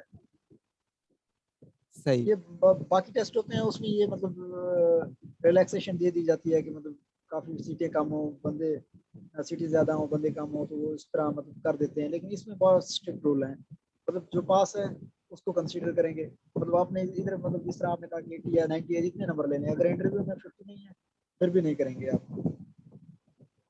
सही है। और इसके अलावा कोई स्टूडेंट जो है डायरेक्टली मिस्टर देवराज साहब से जो है क्वेश्चन करना चाहें, आप अपना माइक जो है अनम्यूट कर सकते हैं और क्वेश्चन आस्क कर सकते हैं ओरली या मैसेज पे बोल सकते हैं। वरना जो है अगर किसी को इशू है तो मुझे चैट बॉक्स के जरिए या हैंड रेज करके बता सकता है कि उन्हें इशू है। मैं टेक्निकल इशू जो है रिजॉल्व कर दूंगा उनका। किसी को अस्सलाम क्वेश्चन है? वालेकुम सर। वालेकुम सलाम जी। सर मैं वलीद बात कर रहा हूँ गुजरांवाला से। जी, तो मैंने बीकॉम ऑनर्स अभी कंप्लीट किया इसी साल, 16 इयर्स ऑफ एजुकेशन। सही, तो सर मैं एक बात पूछनी थी सर से कि ये जो है ना मैंने एक दो इंटरव्यूज देखे हैं इंस्पेक्टर्स के, जैसे आपने अभी बताया सर। ये मैंने नॉर्मली देखा है कि उन यानी कि इंस्पेक्टर्स ने ना एमबीए या एमफिल वगैरह यानी ज्यादा किया होता है। सर ये है बात के जो इंटरव्यू में जो सर वो एफपीएससी वाले हैं वो यानी कि इसको प्रेफरेंस देते हैं, लाइक जिसने बीकॉम ऑनर्स बीकॉम किया 2 साल का, 14 इयर्स ऑफ एजुकेशन, और एक ने उसने एमफिल किया हुआ, तो उसको प्रेफरेंस मिलती है इसमें स्टडी इस पेस पे? नहीं, ये जुनेद भी मतलब जुनेद भी रेलिवेंट फील्ड का बंदा है मेरे ख्याल में, जो है ना जितने भी लोग हैं ये चीज नहीं है कि मतलब उनको प्रेफरेंस मिलेगी। आपने ऑनर किया हुआ है बीकॉम ऑनर, बीकॉम ऑनर में बहुत ज्यादा ये चीजें रेलिवेंट चीजें पढ़ाई जाती हैं, आपको तो बहुत ज्यादा एज है वैसे। बाकी ये नहीं है कि उनको वो मतलब एमबीए वालों को ये सारी रेलिवेंट फील्ड्स हैं, आईसीएम है, सीए, एसीसी है, और मतलब ये जो बीकॉम है, एमकॉम है, एमबीए है, ये सब मिक्स मतलब चलेंगे। ये मतलब इन सारी फील्ड्स के बंदे होंगे। ये सीए के बंदे भी काफी होते हैं क्योंकि उन्होंने भी काफी आर्टिकल्स वगैरह किए होते हैं। तो ये नहीं है कि सारे ला के आ जाएंगे या सारे एमबीए के आ जाएंगे, ऐसा कुछ नहीं है। आपको तो काफी एज है, आपने अगर बीकॉम ऑनर किया हुआ तो आपका तो काफी बेहतर है, आपकी डिग्री रेलिवेंट है बहुत ज्यादा। जी जुनेद। जी, एग्जैक्टली बिल्कुल ऐसे ही है कि ये जो मेन जो इकोनॉमिक्स है वो मदर है सब बिजनेस के सब्जेक्ट की। इकोनॉमिक्स होगी, इकोनॉमिक्स मदर है, और आगे कॉमर्स होगी, बीबीए हो गया, फाइनेंस होगी, टैक्सेशन होगी, उसके बाद ऑडिटिंग होगी, अकाउंटिंग होगी, ये सब इकोनॉमिक्स की फैमिली है। ये आपस में टैक्सेशन होगी, ये आपस में जो है वो बहन भाई हैं। तो मेन जो इनकी मदर है, इकोनॉमिक्स को mother of all the business subjects कहा जाता है। तो और हमारे पास जो इस टाइम इंस्पेक्टर्स हैं उसमें बहुत सारे ऐसे हैं कि जिन्होंने बीए किया हुआ है, उनके 2 सब्जेक्ट, एक सब्जेक्ट था 200 नंबर्स का, उन्होंने करंटली एमए इंग्लिश किया हुआ है। बहुत सारे ऐसे सब्जेक्ट हैं जिन्होंने सिंपल बीए किया हुआ है, एमए इंग्लिश भी नहीं है। तो नंबर ऑफ ऐसी वैरायटी डिग्रीज की हमारे पास मौजूद है। मेरे कोलीग्स हैं जिन्होंने डिफरेंट डिग्रीज की हुई हैं। जरूरी नहीं है कि सारे के सारे जो है बीकॉम एमकॉम वाले हैं। हाँ, ये फील्ड जरूर BCom MCom MBA BS commerce ICMA ECCA CMA और इसके बाद CA, ये इनकी फील्ड जरूर है। लेकिन FPSC की एलिजिबिलिटी के मुताबिक जो है कोई भी ओपन है जिसने बीए में एक सब्जेक्ट 200 नंबरों का पढ़ा हुआ है इकोनॉमिक्स बैकग्राउंड से वो या स्टैट से, वो एलिजिबल है। और इंटरव्यू की अगर आप बात करें तो उसमें कोई ऐसी नहीं है कि किसी को प्रेफर करते हैं। इंटरव्यू में उसे ही प्रेफर करते हैं जो अच्छा परफॉर्म करता है, और जो किसी ने ACCA भी किया हुआ है अच्छा परफॉर्म नहीं करता उसे रिजेक्ट कर देते हैं। जो अच्छा परफॉर्म करता है वो उसे प्रेफर करते हैं। तो ऐसी कोई भी बात है, उसका सबूत ये है कि पिछले 2 सालों में 2 फेजेस में हमारे पास नंबर ऑफ ऐसे इंस्पेक्टर्स हैं जो बहुत सारी दूसरी डिग्रीज और एरियाज से हैं। जी, किसी और का कोई क्वेश्चन माइक अनम्यूट करके देवराज साहब से पूछ सकते हैं आप।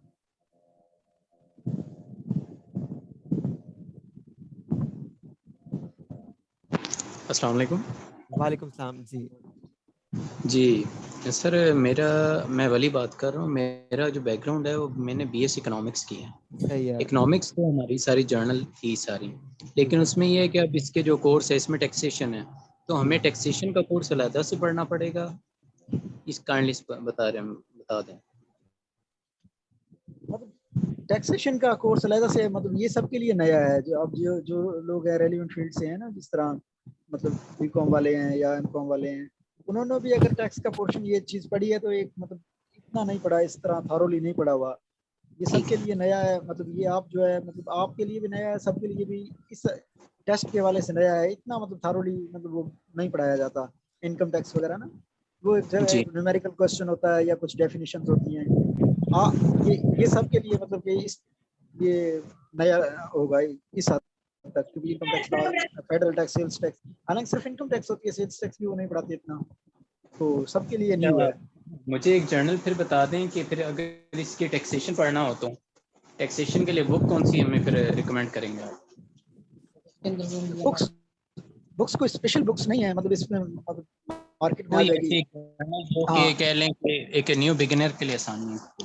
हाँ, वो फिर इस तरह के इल्मी है, डोगर है, आप एक दो बुक्स ले लें, वो भी मतलब ले लें। और उसके साथ जिस तरह हमने कहा है कि आप जो है ना FBI की वेबसाइट से अपडेटेड जो लॉज हैं, income tax law, income tax ordinance और एक्ट्स वगैरह डाउनलोड करके अपने पास रख लें।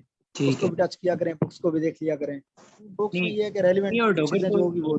वो टेस्ट के मतलब लेकिन ये जो इसमें करिकुलम की फॉर एग्जांपल इस तरह बुक्स होती हैं, तो उस तरह कोई बुक नहीं आप रेफर करते? नहीं नहीं नहीं नहीं, उसमें वो फायदा नहीं है ना। उसमें तो न्यूमेरिकल क्वेश्चन वगैरह होंगे, वो शॉर्ट लिखे होंगे, वो उसका फायदा नहीं है। ये एक थ्योरेटिकल होगी और एक कॉम्प्रिहेंसिव बुक होगी, क्योंकि लॉ को इन्होंने कॉपी पेस्ट करके रखा होगा। क्योंकि लॉ की लैंग्वेज जब भी बुक बनाएंगे एज इट इज रखेंगे, उसमें वो ये नहीं है कि वो सिंपल लैंग्वेज में उसको लिख देंगे, ऐसे नहीं होता।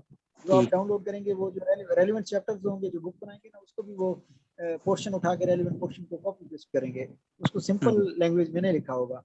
तो वो ठीक। सेम ही होती है, लेकिन ये होता है कि वो जब बुक बनाते हैं तो रेलिवेंट सिलेबस के अकॉर्डिंग बना लेते हैं, बस यही है।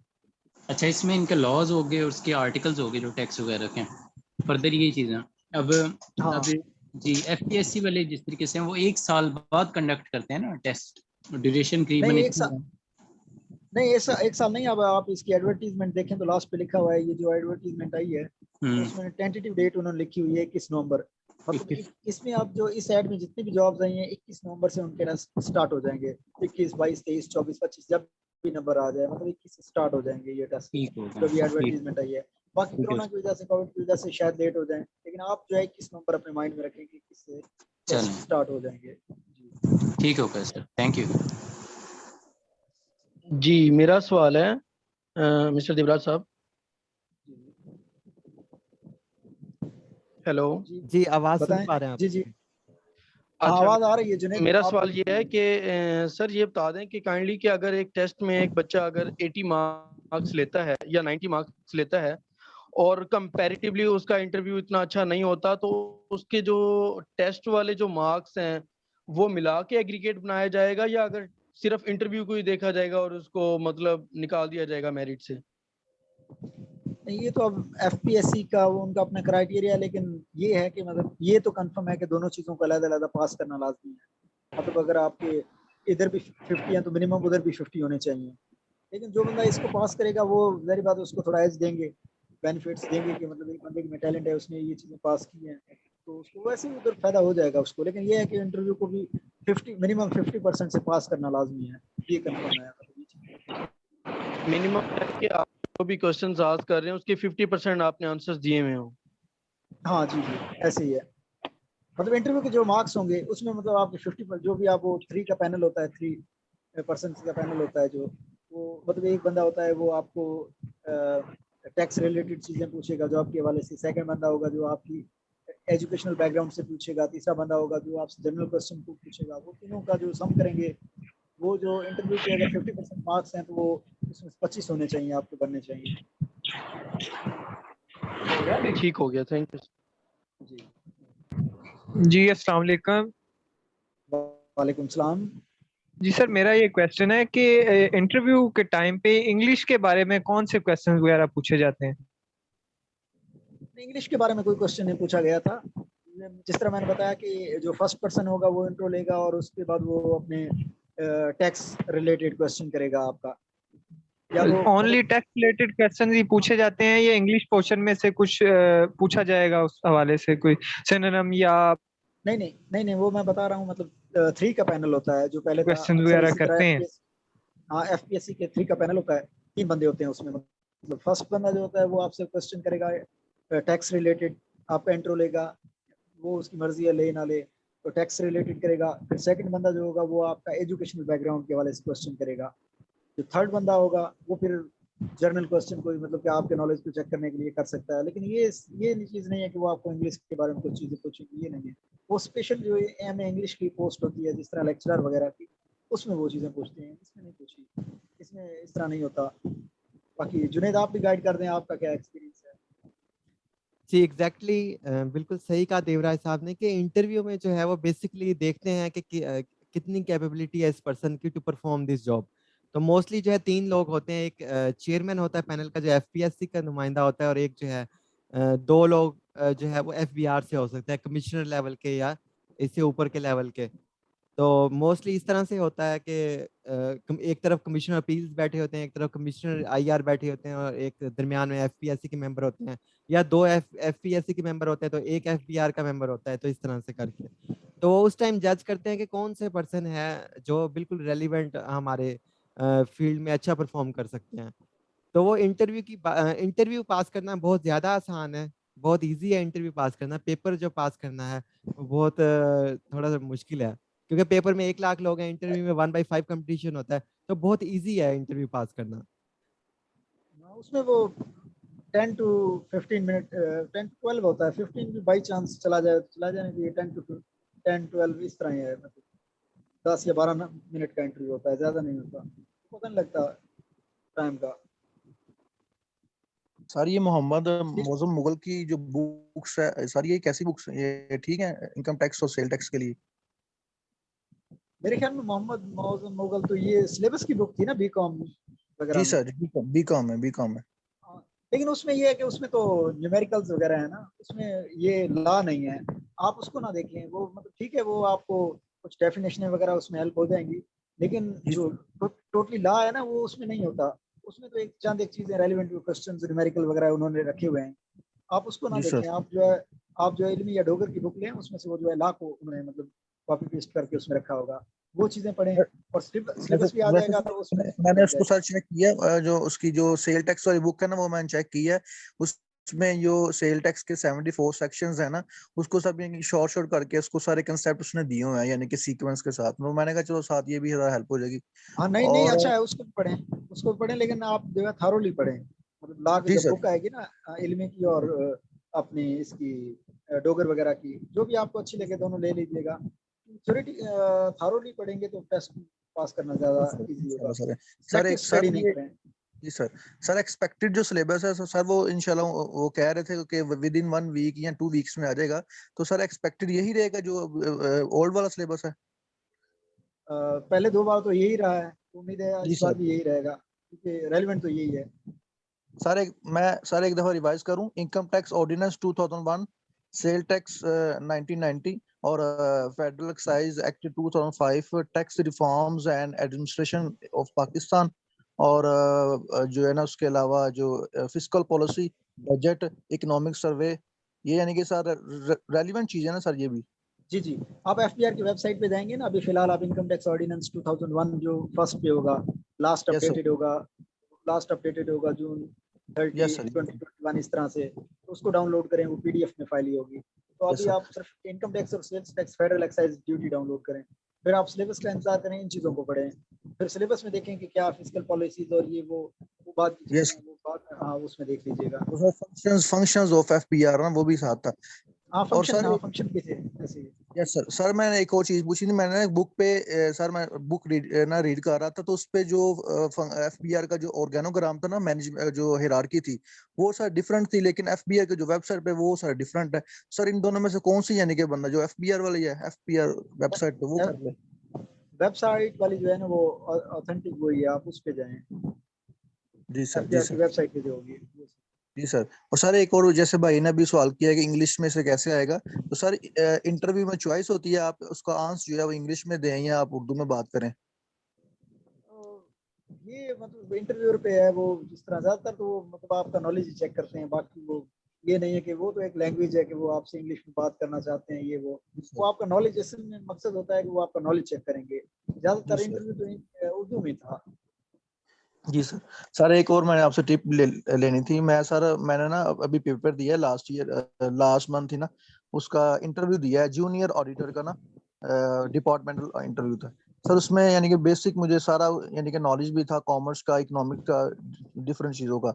लेकिन सर मेरा फर्स्ट इंटरव्यू था, तो मुझे ना जब उन्होंने क्वेश्चन किए हैं ना, फर्स्ट स्टार्टिंग में सर मैं ठीक रहा हूँ, लेकिन बाद में जाके ना मुझे चीजें आती भी थी, लेकिन मुझे उस तरह से यानी कि वो एक्सप्लेन नहीं हुई है, यानी कि मुझे उस टाइम बोला नहीं गया, या कह लेंगे right words at the right time उस माइंड में नहीं थे आ रहे। तो सर इसके लिए क्या इसका बंदा प्रैक्टिस करता रहे या इंटरव्यू बंदा दे दे कि बंदे को? नहीं बस इंटरव्यू जो मतलब जो भी होते हैं, जितने भी होते हैं इंटरव्यू, बेशक आप जितने भी दे लो, तो थोड़ा सा ये होता है कि मतलब जॉब का होता है, बंदे को खुद दिन में थोड़ा सा ये रहता है कि पता नहीं क्या पूछेंगे क्या होगा, लेकिन ये बस कॉन्फिडेंस रखें, अगर तैयारी अच्छी होती है तो खुद ब खुद कॉन्फिडेंस भी आ जाता है। बंदे के माइंड में होता है कि यार मैंने ये चीज़ें सारी पढ़ी हुई हैं, जब बंदे को चीज़ें पढ़ी होती हैं तो वो खुद ब खुद कॉन्फिडेंस होता है, फिर वो कहता है कि यार मुझसे क्वेश्चन करेंगे, मैं जो है इसका जवाब दे दूंगा। अब जब तैयारी नहीं होती, बंदा 50-50 होता है, तो फिर बंदे को डर होता है, फिर वो सारी चीज़ें भी होती हैं। तैयारी करें और कॉन्फिडेंस रखें कि जो भी होगा फिर ठीक है, तैयारी की हुई है, जो हो सकता था। तैयारी अपने तरफ से फुल तैयारी करें, बाकी ऊपर वाले अल्लाह पे छोड़ दें, अल्लाह बेहतर करेंगे। बाकी ये डरने की, खौफ रखने की जहन में जरूरत नहीं है। जी जुनेद। जी, किसी और का कोई क्वेश्चन था वो पूछ सकते हैं। जुनेद आप भी गाइड करते जाओ, जो जी, मतलब माइंड मैंने में आए कोई चीज़ आपका गाइड करते आपका जाओ। ज्यादा एक्सपीरियंस है जो नहीं नहीं ज्यादा नहीं है। मेरा नहीं है। किसी और का कोई क्वेश्चन है तो वो डायरेक्टली देवराज साहब से पूछ सकते हैं, वो हमारे साथ लाइव है इस टाइम।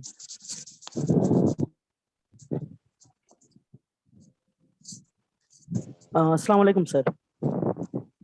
वालेकुम सलाम, क्या हाल है, ठीक है? सर जी मेरा ये क्वेश्चन है कि मतलब ये 3 डिफरेंट टैक्सेस हैं, जैसे फेडरल एक्साइज है, इनकम टैक्स है और सेल टैक्स है, तो क्या इनमें सर आपस में कोई रिजेम्बलेंस भी है, मतलब कोई मुशाबहत, ऐसी कोई चीज जो फॉर एग्जांपल हम ये कह सकते हैं कि मतलब इन 3 चीजों की मेन जो कोर थीम है वो तो कलेक्शंस ही है।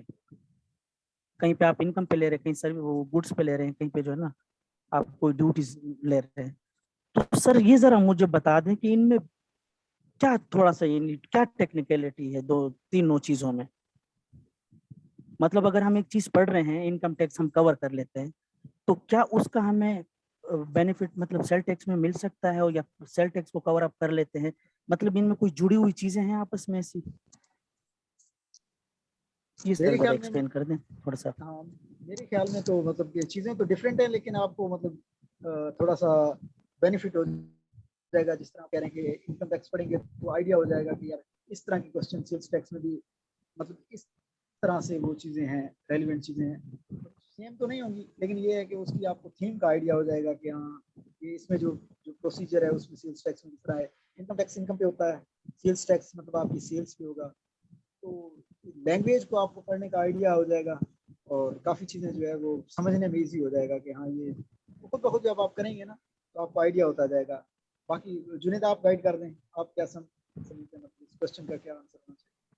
जी काइंडली दोबारा कीजिए क्वेश्चन कि आप कह रहे थे कि रिजेम्बलेंस है, तो एग्जैक्टली वो भी टैक्स ला है, वो इनकम के ऊपर अप्लाई होता है या सेल्स के ऊपर अप्लाई होता है? जैसे कि अगर हमें एक कोई भी बिजनेस है, जब पता चलेगा जी, हम जनरली पूछते हैं जी तुम्हारी सेल्स कितनी है रोज की, हम अंदाजा लगाते हैं जी, वो कहता है मेरी सेल्स जो है वो 5,000 रुपए की है। इट्स मीन 5,000 रुपए की सेल्स है, फिर खर्चा निकाल के फिर उस सेल्स के जरिए तो हमें इनकम का पता चलता है। इसी तरह रेलिवेंसी तो है टैक्स लॉज की आपस में, कहीं सेल्स टैक्स अप्लाई हो रहा है, उसकी सेल से ही हमें उसकी इनकम का अंदाजा लग रहा है, फिर हम उस पे इनकम टैक्स भी चार्ज करते हैं। कहीं सेल्स हो रही है तो हम एक्साइज ड्यूटी भी उसी पे चार्ज करते हैं। तो इस तरह ये रेलिवेंसी तो है तीनों टैक्स लॉज में। और दूसरे भी जो मुल्क में सूबों में टैक्स लॉज इन फोर्स हैं प्रोविंशियल लेवल्स पे, उनकी भी रेलिवेंसी जरूर है। जैसे कि सुजुकी कंपनी है, वो गाड़ियां सेल करती है, वो सेल टैक्स ऑन गुड्स जो है वो गाड़ियों पे देगी अगर कोई गाड़ी सेल करेगी, लेकिन बैक पे उनकी वर्कशॉप भी है, सर्विसेज भी दे रही है, टेक्निकल सर्विसेज, स्पेयर पार्ट्स करके देती है इंस्टॉल, तो सर्विसेज दे रही है। स्पेयर पार्ट सेल होगा तो वो गुड्स में आएगा, सर्विसेज इंस्टॉलेशन की चार्जेस वो अलग लेंगे, या वैसे गाड़ी की सर्विस करेंगे तो वो सर्विसेज टैक्स में आएगा, वहाँ पे सर्विसेज टैक्स अप्लाई होगा। और फिर कलेक्टिवली पूरे साल में उन्होंने कितनी सेल्स की हैं, चाहे गुड्स या सर्विसेज की सूरत में, वो जो है काउंट करके हम देखेंगे जी इस पे अब इनकम टैक्स कितना चार्ज होगा। जिस बिल्डिंग में वो उस टाइम मौजूद है, उस बिल्डिंग पे प्रोविंशियल टैक्स होगा, प्रॉपर्टी का टैक्स। तो इस तरह करके जो है वो टैक्स लॉज की आपस में रेलिवेंसी तो जरूर है। जी कोई और किसी का क्वेश्चन तो वो आस्क कर सकते हैं मिस्टर देवराज साहब से। और सर जी आप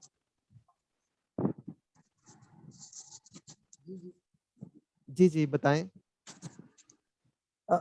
सर एक ये क्वेश्चन पूछना था आपसे कि मतलब ये जो प्रोविंशियल टैक्सेस जो हो जाते हैं, जो प्रोविंस कलेक्ट करती है, तो ये भी एफबीआरइन के लिए जो है ना, मतलब वो करता है, मतलब ये ला जो है बनाता है, फिर जाके फर्दर प्रोविंसेस को दे देता है कि इस वे पे जो है ना आप लोगों ने ये कलेक्शंस करनी है, या ये फिर अलग से प्रोविंस जो है खुद बना के फिर जो है ना अपनी कलेक्शंस करती है?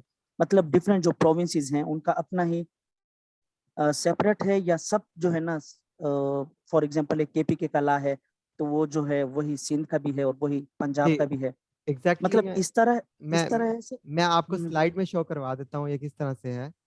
अभी मैं आपको स्लाइड में ये दिखा देता हूँ।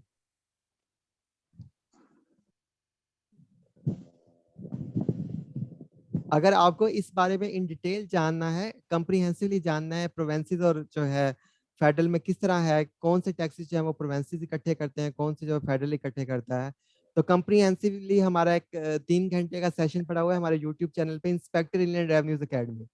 वहाँ पे जाएंगे, वहाँ पे आपको पूरा जो टैक्स स्ट्रक्चर है वो वहाँ पे दिखाई देगा, उसे आप इजीली आसान उर्दू में हमने पब्लिश किया है, वो अंडरस्टैंड कर सकते हैं। मैं आपको कुछ स्लाइड्स हैं जो मैं आपको अभी शो करवा देता हूँ, यहाँ पे भी आपको दिखा देता हूँ।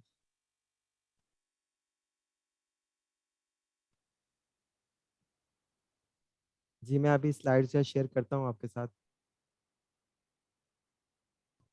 जी सर।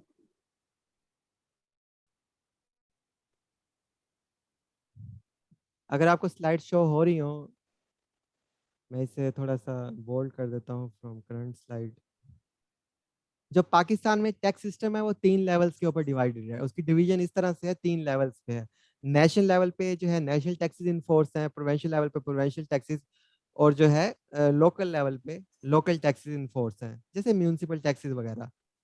अब नेशनल लेवल पे जो सबसे बड़ी टैक्स बॉडी है वो एफबीआर है, जो तमाम नेशनल लेवल के टैक्सेस, जिसे फेडरल टैक्सेस भी कहा जाता है, वो कलेक्ट करती है। अच्छा, प्रोवेंसेस में जो है डिफरेंट टैक्सेस हैं, उनके नाम डिफरेंट हैं, उनकी वैल्यूज डिफरेंट है, तो डिफरेंट डिपार्टमेंट्स और इदारे काम कर रहे हैं उनकी कलेक्शन के लिए। जैसे कि हम पंजाब की बात करें तो 3 डिपार्टमेंट्स यहाँ मौजूद हैं। बोर्ड ऑफ रेवेन्यू पंजाब ये जमीनों के टैक्सेस इकट्ठे करता है। एक्साइज एंड टैक्सेशन डिपार्टमेंट ये token taxes, building taxes, property taxes, professional taxes, fees वगैरह इकट्ठी करता है। और पंजाब रेवेन्यू अथॉरिटी जो सर्विसेज के ऊपर टैक्स है, जैसे मोबाइल कंपनी एक सर्विस दे रही है आपको, बैंक जो है सर्विसेज दे रहे हैं, उनकी जो सर्विस के ऊपर सेल्स करने के ऊपर टैक्स है, हॉस्पिटल है सर्विस दे रहे हैं, तो वो टैक्सेस भी PRA Punjab revenue authority Punjab में कलेक्ट करती है। इस तरह सिंध में बात करें तो सिंध में बोर्ड ऑफ रेवेन्यू सिंध है, जो जमीनों के टैक्सेस, सिंध रेवेन्यू बोर्ड हम नाम है लेकिन अलग डिपार्टमेंट है दोनों। SRB जो है सिंध रेवेन्यू बोर्ड, ये सर्विसेज टैक्सेस को कलेक्ट करता है, और excise and taxation department same उसी तरह के वो टोकन टैक्सेस और दूसरे प्रोफेशनल टैक्सेस, बिल्डिंग्स के ऊपर जो टैक्सेस है उन्हें कलेक्ट करता है। 3 डिपार्टमेंट पंजाब और सिंध में है। Same like Punjab and Sindh Balochistan में BRA Balochistan revenue authority, Balochistan जो है बोर्ड ऑफ रेवेन्यू बलोचिस्तान जमीनों के taxes, Balochistan revenue authority services के taxes and excise department token taxes and buildings and other जो प्रोफेशनल टैक्सेस हैं। KPK में भी तीनों यही डिपार्टमेंट है, इसी पैटर्न के ऊपर काम कर रहे हैं, 3 डिफरेंट नेचर्स के टैक्सेस को इकट्ठा करने के लिए, कलेक्ट करने के लिए। तो क्योंकि हम ये जॉब फेडरल से है, तो प्रोविंशियल में फेडरल पे federal tax laws in force है, वो 3 है, income tax, sales tax and FED, आगे हम देखते हैं। और प्रोविंशियल में जो है वो provincial tax laws in force है। इनकम टैक्स है, सेल्स टैक्स ऑन गुड्स है फेडरल टैक्स लॉज में, और फेडरल एक्साइज ड्यूटी, ये तीनों, इन 3 एरियाज के ऊपर वफाक को टैक्स इकट्ठा करने का इख्तियार दिया गया है आईन पाकिस्तान के मुताबिक। और प्रोविंशियल टैक्स लॉज इस चीज़ को डील करते हैं, agriculture income tax, sales tax on services, motor vehicle taxes, उसके बाद land taxes, property taxes, services taxes, cotton taxes, professional tax and provincial toll taxes. तो इन्हें जो है ये प्रोविंशियल अदारे जो है डील करते हैं। और लोकल लेवल की बात करें, अच्छा ये थोड़ा सा मैं क्लियर करता चलूँ, आईन पाकिस्तान में जो टैक्सेशन है, जो हुकूमत है, उसके 3 लेवल पे हुकूमत को डिवाइड किया गया आईन के मुताबिक। और थोड़ा सा मैं वो भी दिखा देता हूँ। लोकल लेवल पे जो है लोकल टैक्सेस होते हैं, municipal taxes, water taxes, sewerage taxes वगैरह। मैं आपको थोड़ा सा बता देता हूँ ये इस तरह डिवीजन क्यों की गई है। ये वही लेक्चर है, कम्प्रीहेंसिवली पढ़ने के लिए आप जो है इसे देख सकते हैं। हमारा पोर्टल है, उस पर भी देख सकते हैं, मैं उसका भी लॉगिन करके आपको दिखा देता हूँ। फ्री नोट्स हैं वो एक्सेस कर सकते हैं, डाउनलोड कर सकते हैं, और फ्री वीडियो है वो आप देख सकते हैं। स्टेट ऑफ पाकिस्तान, जैसे जिसे रियासत पाकिस्तान कहते हैं, दूसरे लफ्जों में रियासत को हुकूमत भी कहते हैं। मुमलिकत के अंदर रियासत होती है जिसका दूसरा नाम हुकूमत है। तो हुकूमत जो है वो 3 हिस्सों में डिवाइड होती है, मतलब पाकिस्तान में जो हुकूमत है वो 3 लेवल्स पे डिवाइडेड है। पहला जो लेवल है उसका वो नेशनल लेवल पे डिवाइड है, जिसे फेडरल गवर्नमेंट कहते हैं। दूसरा लेवल है हुकूमत का प्रोविंशियल लेवल पे, और तीसरा लोकल लेवल पे, जो अभी कहीं भी नजर नहीं आती है हमें। तो टैक्सेशन कितनी इंपॉर्टेंट है पाकिस्तान किसी भी कंट्री के लिए। पाकिस्तान स्टेट जो है, जिसे रियासत भी कहते हैं, उसकी आइन में डेफिनेशन ही ये दे दी गई है कि स्टेट किसे कहेंगे, मतलब स्टेट किस चीज को स्टेट कहेंगे, रियासत किसे कहेंगे। आईन पाकिस्तान का आर्टिकल 7 ये कहता है द स्टेट उस बॉडी को कहेंगे, उस अथॉरिटी को कहेंगे जिसके पास टैक्स लगाने का या चार्ज लगाने का अपने सिटीजन के ऊपर राइट हो। जिस अथॉरिटी के पास ये पावर हो, ये राइट हो, हम उसे स्टेट कहेंगे। और 3 लेवल पे जो स्टेट की डिवीजन है, गवर्नमेंट की डिवीजन है, local government, provincial government and federal government. तो ये तीनों लेवल्स पे जो फेडरल गवर्नमेंट है वो अलग टैक्सेस कुछ हैं वो इकट्ठे करती है, income tax, sales tax on goods and federal excise duties. Provincial level पे जो है दूसरे टैक्सेस जैसे agriculture income tax, sales tax on services and token taxes, vehicle taxes, professional taxes, ये सारे इकट्ठी करती है। और लोकल लेवल पे लोकल गवर्नमेंट जैसे होती हैं, जिन सम इलाकों में मेयर्स होते हैं, सम इलाकों में जिली नाज़म होते हैं, सम इलाकों में DCAC जो है वो लोकल हुकूमतों का निज़ाम चला रहे हैं, जो अभी फिलहाल प्रॉपर फंक्शनल उस तरह से नहीं है। तो लोकल टैक्सेस जो उस लोकेलिटी के लिए जो है होते हैं, उसकी वेलफेयर के लिए, सड़कें बनाने के लिए, सीवरेज, वाटर एंड सफाई वगैरह, वो लोकल अथॉरिटीज़ को एम्पावर किया गया आइन में कि ये ले सकती हैं। इवन के यूनियन काउंसिल को भी एम्पावर किया गया है कि यूनियन काउंसिल अपनी यूनियन काउंसिल के रेजिडेंट से टैक्स ले सकती है। तो ये कम्प्रीहेंसिव लेक्चर जो है आप देख सकते हैं हमारे पोर्टल पे, अभी मैं लिंक भी शेयर कर दूंगा एट द एंड। तो ये स्ट्रक्चर था जुनैद, जी। जुनैद, जी हेलो देवराज जुनैद। साहब जी। मेरे ख्याल में हम इसको वाइंड अप करते हैं, और इसका ना जब सिलेबस आ जाएगा जी तो सिलेबस के बाद कुछ और दोस्त भी हैं जिनकी लॉ पे ग्रिप है, उनको भी इंक्लूड कर लेंगे। मेरा एक दोस्त है, उसको काफी मतलब लॉ पे ग्रिप है, और इस तरह के एक दो दोस्तों को और ऐड कर लेंगे जिनकी लॉ पे काफी अच्छी ग्रिप है, जिनका एग्जैक्टली मतलब करा है। तो एक सेशन इसके बाद रख लीजिएगा, ताकि ठीक लोगों को मतलब कंफ्यूजन है, क्वेश्चन होंगे इसके बाद सिलेबस के बाद। तो सिलेबस के बाद जो है एक सेशन रख लीजिए, वो ज़्यादा फ्रूटफुल होगा। ठीक है। ठीक है, मैं आप सब लोगों को रिक्वेस्ट करूंगा आप मेरे साथ स्टे करें यहाँ पे। मैं आपको बताता हूँ किस तरह से आप डाउनलोड कर सकते हैं टैक्स लॉज और दूसरी चीज़ें। एंड मैं उतनी देर में स्पेशली मिस्टर देवराज साहब जो है उनका specially and highly and extremely thankful हूँ कि उन्होंने अपना टाइम दिया और फ्यूचर के लिए भी हमें मौका दिया कि हम उन्हें दोबारा सेशन पे ऑन कॉल ले सकें। तो थैंक यू देवराज साहब, बहुत शुक्रिया आपका फॉर योर प्रीशियस एंड आप तमाम वैल्यूएबल लोगों टाइम। का थैंक एंड नेक्स्ट भी हम आपको थोड़ा तंग करेंगे इसी तरह स्टूडेंट्स की हेल्प के लिए। थैंक यू जरूर सर, शुक्रिया बहुत जरूर बहुत। जरूर। ओके थैंक यू सब। अल्लाह हाफिज़। जी, आपको मैं बताता चलूँ किस तरह से आप चीज़ें फ्री मटेरियल्स डाउनलोड कर सकते हैं।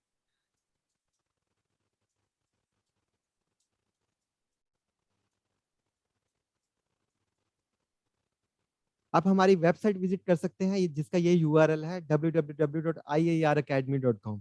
ये इंस्पेक्टर्स की एकेडमी है जो हमने कंबाइनली जो है ओपन की है। हम 2 महीने का कोर्स भी इसमें ऑफर कर रहे हैं इसी पैटर्न के ऊपर जो मतलब एफपीएससी ने अनाउंस किया 15 और 16 में। तो आप इसे जो है देख सकते हैं। आप इस वेबसाइट पे जाके free materials and notes collect कर सकते हेलो हैं। मैं हेलो आपको सर, अस्सलाम वालेकुम खोल के भी सर। जो है दिखा देता हूँ। अगर आपको मेरी ब्राउज़र की स्क्रीन शो हो रही हो, तो मैं आपको अभी दिखा सर देता अस्सलाम हूँ। वालेकुम। Hello sir. जी आप अपना काइंडली माइक जो है म्यूट पे रखें। मैं आपका क्वेश्चन लेता हूँ थोड़ी देर में।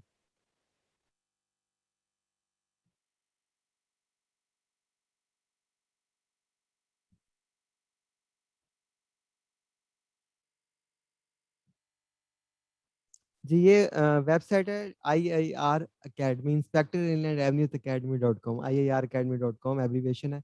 ये विजिट कर सकते हैं। यहाँ पे कुछ डिटेल्स दी हुई हैं, एलिजिबिलिटी क्राइटेरिया, और लास्ट में आप जाएंगे तो डाउनलोड फ्री स्टडी मटेरियल पे क्लिक करेंगे आप।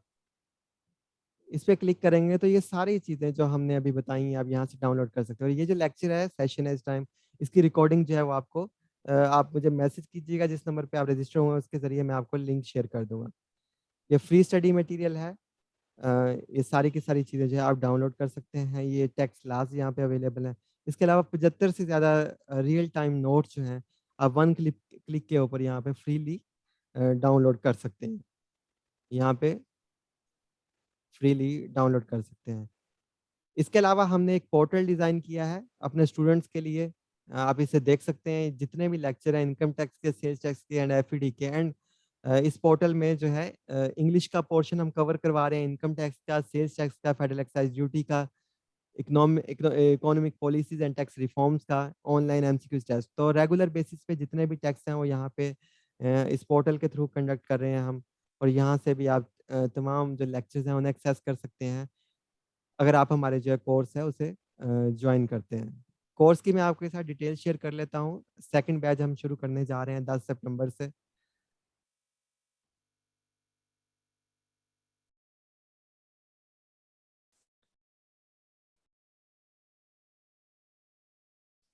टू मंथ्स का कम्प्रीहेंसिवली और इजी वे में जो है comprehensive and easy test preparation course हम करवा रहे हैं, आसान उर्दू ज़बान में, with examples and with animation, with digitally everything. हम उसमें चीज़ें लेके आ रहे हैं। इस पैटर्न पे आपको कोई भी पाकिस्तान में एकेडमी नहीं मिलेगी जिसके पास जो इंस्पेक्टर्स हैं 15 और 16 बैच के वो पढ़ा रहे हो पूरा कोर्स, उस एक्सपीरियंस को मद्देनज़र रखते हुए। और सारा पूरा जो प्लेटफॉर्म हो डिजिटल हो, रिकॉर्डेड लेक्चर्स हैं और लाइव लेक्चर्स हैं।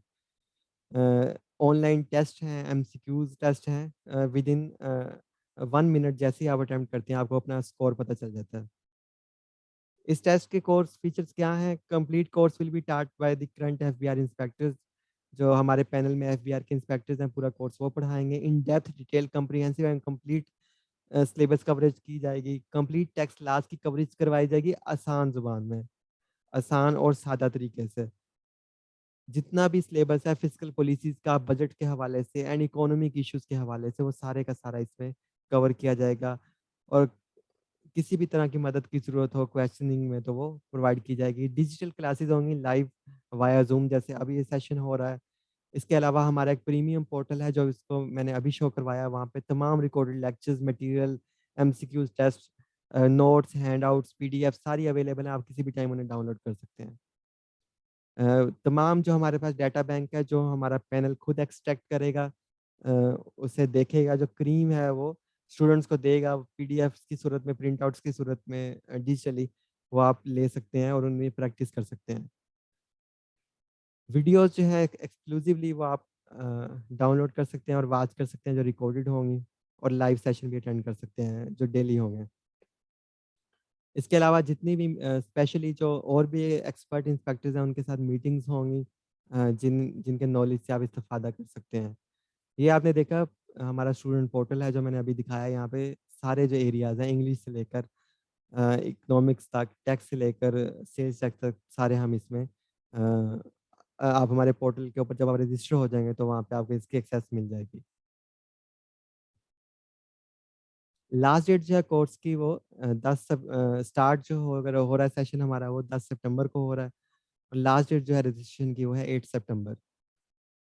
1 सितंबर तक जिस नंबर से आप रजिस्टर हुए हैं, उसी पे आप जो है वो टेक्स्ट करके रजिस्ट्रेशन डिटेल्स आप पूछ सकते हैं, और हमारी वेबसाइट विज़िट करके iaracademy.com वहाँ पे रजिस्ट्रेशन फॉर्म भी आप फिल कर सकते हैं। लिमिटेड सीट्स हैं हमारे पास, जो स्टूडेंट जॉइन करना चाहें तो वो सिर्फ 3 दिन का टाइम है। ये हमारी कोर्स फीस है, जो आप 2 इंस्टॉलमेंट्स में भी पे कर सकते हैं। और इसके अलावा 75 फ्री मटेरियल्स, अगर आप ये कोर्स नहीं भी ज्वाइन करना चाहें, आप हमारा यूट्यूब चैनल सब्सक्राइब कर सकते हैं। वहाँ पे free study materials, lectures, experiences, दूसरे इंस्पेक्टर्स के जो है नोट्स जो फ्री हैं, वो हम कंटिन्यूअसली शेयर करते रहेंगे। या 75 नोट्स अभी तक हमने अपलोड किए हैं। इसके अलावा और भी जो है हम टाइम टू टाइम इसमें एडिशन करते जाएँगे। कोई भी आपको क्वेश्चन हो, कंसर्न हो, इश्यू हो, कोई प्रॉब्लम हो, आप इस नंबर पे जो है वो आस्क कर सकते हैं हमसे, और टेक्स्ट कर सकते हैं हमें। हमें टेक्स्ट करके आप पूछ सकते हैं, कोई भी आपको क्वेश्चन हो किसी भी हवाले से।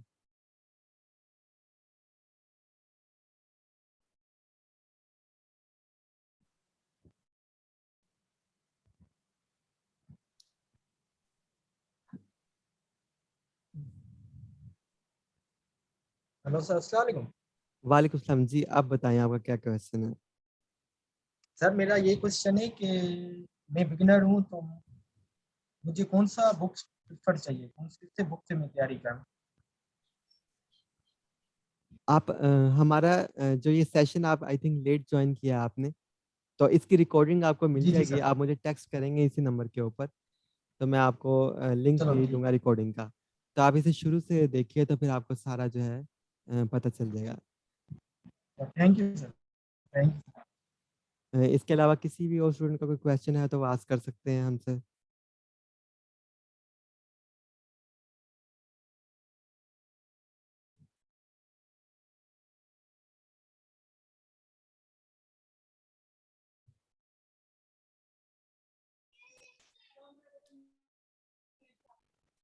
अस्सलाम वालेकुम सर। वालेकुम सलाम जी। जी, मुझे ये पूछना था कि मतलब जैसे इनके आपने एमसीक्यूज़ वगैरह शेयर किए हुए हैं ना पीडीएफ हुँ, में, हुँ। तो आपने कहा कि वो आप डाउनलोड ईज़िली कर सकते हैं। एमसीक्यूज़ इंसान तब पढ़ सकता है जब उसने मतलब थ्योरी थोड़ी बहुत पढ़ी हो, मतलब उसको पीछे से बैकग्राउंड थोड़ा बहुत नॉलेज हो, देन वो उस चीज़ की प्रिपरेशन ज़्यादा अच्छी तरह कर सकता है। तो क्या कुछ ऐसा मटेरियल है कि हम वो पढ़ सकें? जी, एक तो ये है कि हमारा फ्री मटेरियल अवेलेबल है हमारी वेबसाइट के ऊपर। जी, जी। कुछ लोग जो हैं वो खुद भी अगर कर सकते हैं, इसमें कोई ऐसी रॉकेट साइंस नहीं है, हर इंसान जो है खुद कर सकता है ईज़िली। हमारे टाइम पे 2015 में 15 और 16 में कोई भी हमारे पास अकेडमी या मटेरियल नहीं था कि हमें प्रोवाइड किया जाता। तो लेकिन आज तो काफ़ी आसानी हो गई है। अच्छा, दूसरी बात जो हमने कोर्स लॉन्च किया है वो इस पैटर्न पे, क्योंकि मैं खुद एक स्टूडेंट हूँ, मैं खुद इंस्पेक्टर हूँ, तो मुझे काफ़ी इश्यू था कि हमेशा एक डिफ़िकल्ट ज़ुबान में पढ़ाया जाता है, मुश्किल ज़ुबान में। तो हमने इस जी। पैटर्न पे उसे डिज़ाइन किया है उस कोर्स को कि वो आसान ज़ुबान में, और हमने मैक्सिमम कोशिश किया कि 10th क्लास के लेवल पे जाके हम टैक्सेशन पढ़ाएँ।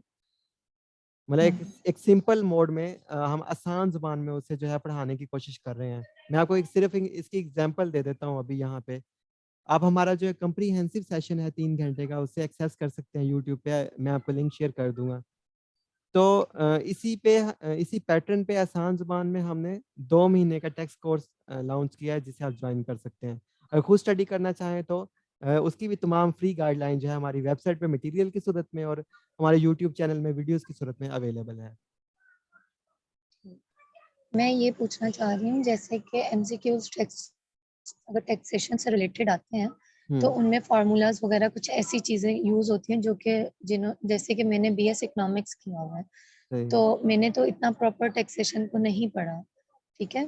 तो मैं ये पूछना चाह रही हूँ कि कुछ रूल्स होते हैं उनके, जैसे फार्मूलाज होते हैं जो कि इंसान को नहीं पता होते कि ये फार्मूला यहाँ पे यूज हुआ है और ये इसका आंसर आया है। तो ये चीज मैं आपसे पूछना चाह रही थी, कुछ ऐसे फार्मूलाज वगैरह आपके पास हैं या पीडीएफ आप लोगों ने मतलब बनाए हुए हैं नोट्स? जी, जो हमारे अपने स्टूडेंट्स हैं उनके लिए तो हमने कुछ फार्मूलाज बनाए हैं जो टैक्स लॉ में ही दिए गए हैं, वहाँ से हमने एक्सट्रैक्ट किए हैं, जो हम ठीक उन्हें प्रोवाइड करते हैं। अगर मेरे पास टाइम अभी हो तो मैं आपको दिखा देता हूँ अभी एक फार्मूला, कल के ही लेक्चर में था। नहीं, ये मुझे लिंक आज पता चला, वो मैं स्क्रॉल कर रही थी उस वजह से ना, तो मुझे ये लिंक इसका भी पता चला है, इस वजह से मतलब मैं ये चेक कर रही थी, तो मुझे आज भी पता चला इसका, तो मैंने आज ज्वाइन कर लिया, कल का मैंने ज्वाइन नहीं किया इसका आपका सेशन। जी, मैं आपको अभी दिखा देता हूँ।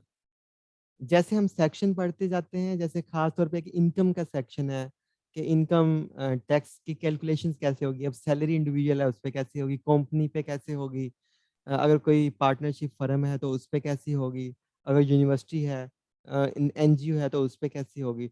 तो वहाँ पे हमें एक छोटी-छोटी कैलकुलेशंस की ज़रूरत पड़ती है। मतलब ज़्यादा बड़ी नहीं, एक 5th क्लास की जैसे लेवल पे कैलकुलेशंस होती हैं, हम वहाँ पे जो है हमें ज़रूरत पड़ती है। ठीक है। तो वो साथ के साथ उन कैलकुलेशंस में जो है मैं अभी आपको एक खोल के दिखा देता हूँ कैलकुलेशन। जी, थैंक यू।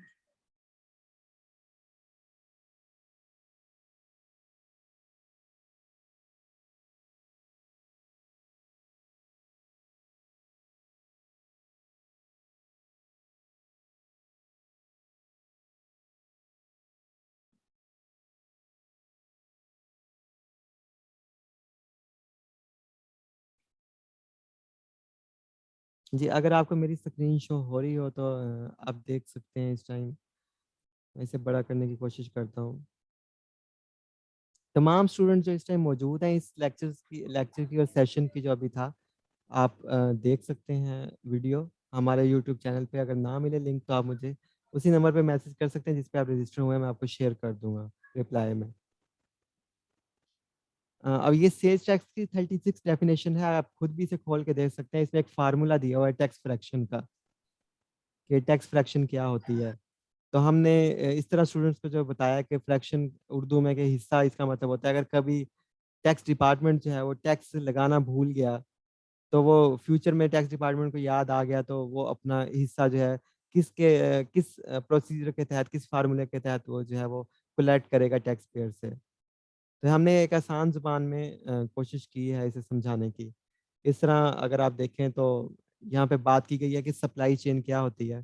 तो एनिमेटेड फॉर्म में हमने बताया कि स्टार्ट से लेकर एंड तक, मतलब जहाँ से जैसे किसान गंदम उगानी शुरू करता है, अब वो गंदम उगाता है, उसके आगे वो लूप फैक्ट्री में जाते हैं, किसी और फैक्ट्री में, वहाँ पे बिस्किट्स बनते हैं, बिस्किट्स आगे डिस्ट्रीब्यूटर के पास जाते हैं। डिस्ट्रीब्यूटर से जो है वो होलसेलर के पास जाते हैं और होलसेलर से रिटेलर के पास, उसके बाद कस्टमर से। जो पूरी चेन होती है उसे उस पूरी चेन को सप्लाई चेन कहते हैं।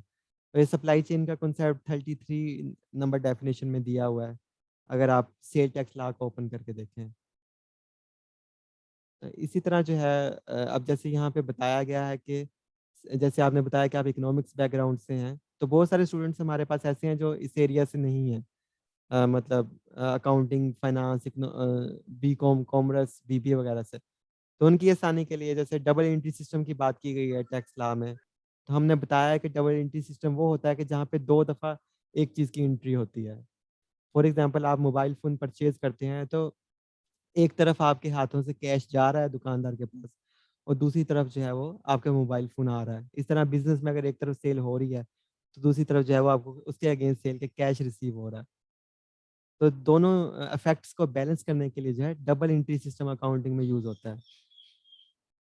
तो यहाँ पे सिर्फ इतना ही बताया गया है। तो इस तरह से जो है आसान सिंपल लैंग्वेज में जो है वो हम हमारी कोशिश है उन स्टूडेंट्स के लिए जिनका ये बैकग्राउंड नहीं है, एक मिनिमम 10th क्लास के लेवल पे जाके हम उन्हें पढ़ाने की कोशिश करें। जी, और किसी का तो कोई ये हमें क्वेश्चन? पीडीएफ फॉर्म में मिल सकता है ये हमें? नहीं, ये सिर्फ उन स्टूडेंट्स को मिल सकता है जो हमारा जो पेड कोर्स है वो अगर ज्वाइन करें, जिसकी डिटेल हमारी वेबसाइट पे अवेलेबल है। अच्छा, चलिए ठीक है, थैंक यू सो मच। जी, फ्री मटेरियल भी अवेलेबल है जो आप हमारी साइट से देख सकते हैं। ठीक। जी, किसी और का कोई क्वेश्चन? क्योंकि 6 मिनट के बाद मैं फाइनली एंड कर दूंगा इस सेशन को।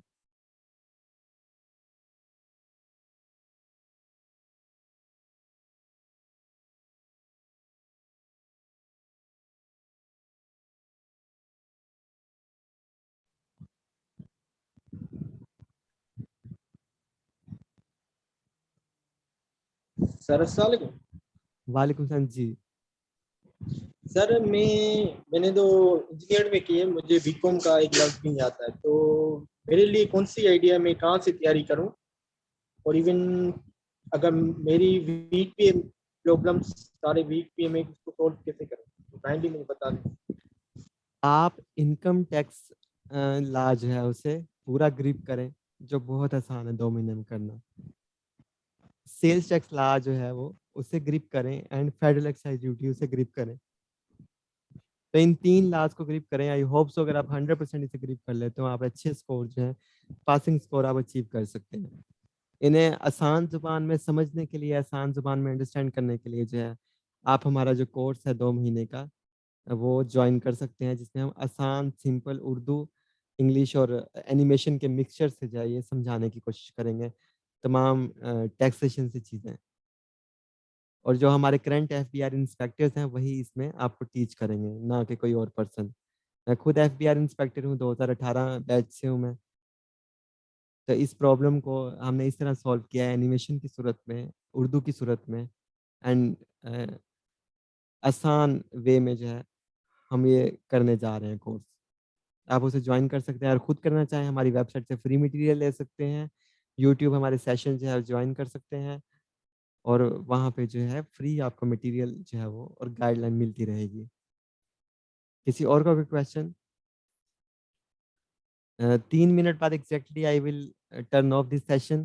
If you have any question, then kindly text me, or you can say via audio.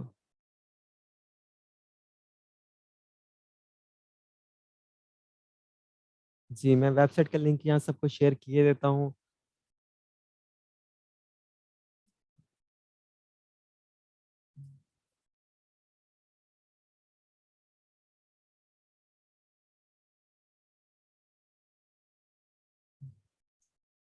जी, ये मैंने वेबसाइट का लिंक शेयर कर दिया है। IIR academy, inspector inland revenues academy.com। इससे आप जो है क्लिक करके यहाँ से फ्री मटेरियल एक्सेस कर सकते हैं, और यहीं पे जाके आप कोर्स के लिए रजिस्टर हो सकते हैं, उसकी डिटेल्स भी पढ़ सकते हैं।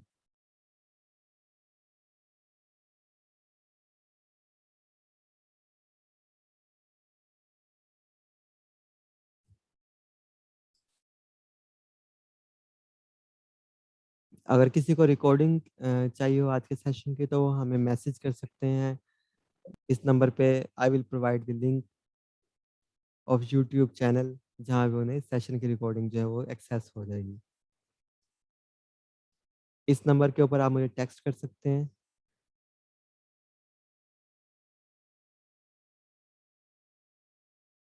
मैं दोबारा शेयर कर देता हूँ नंबर।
जी, थैंक यू सब लोगों का आपने हमें जॉइन किया सेशन में तशरीफ़ लाने के लिए आप सबका शुक्रिया। अगर किसी को रिकॉर्डिंग चाहिए इस लेक्चर की तो मुझे टेक्स्ट कर सकता है। I will provide the link in reply. तो बढ़ते हैं आज फाइनली इख्तिताम की तरफ इस सेशन के। तो नेक्स्ट सेशन के लिए आप हमसे कीप इन कॉन्टैक्ट रह सकते हैं इस नंबर पे। नेक्स्ट जो भी फ्री सेशन होगा तो हम उसकी डिटेल जो है आपको प्रोवाइड कर देंगे। कॉम्प्रिहेंसिव गाइडलाइन सेशन के लिए जो फ्री है सबके लिए आप हमारा यूट्यूब चैनल एक्सेस कर सकते हैं। इन डिटेल इन डेप्थ जो है कॉम्प्रिहेंसिवली वहाँ पे डिफाइन की गई है सारी चीज़ें, सारी एरिया, सारी टैक्सेशन का सिस्टम, ईच एंड एवरीथिंग। आप उसे फ्रीली एक्सेस कर सकते हैं anywhere at any time. Thank you, शुक्रिया बहुत बहुत। टेक केयर एंड अल्लाह हाफिज़।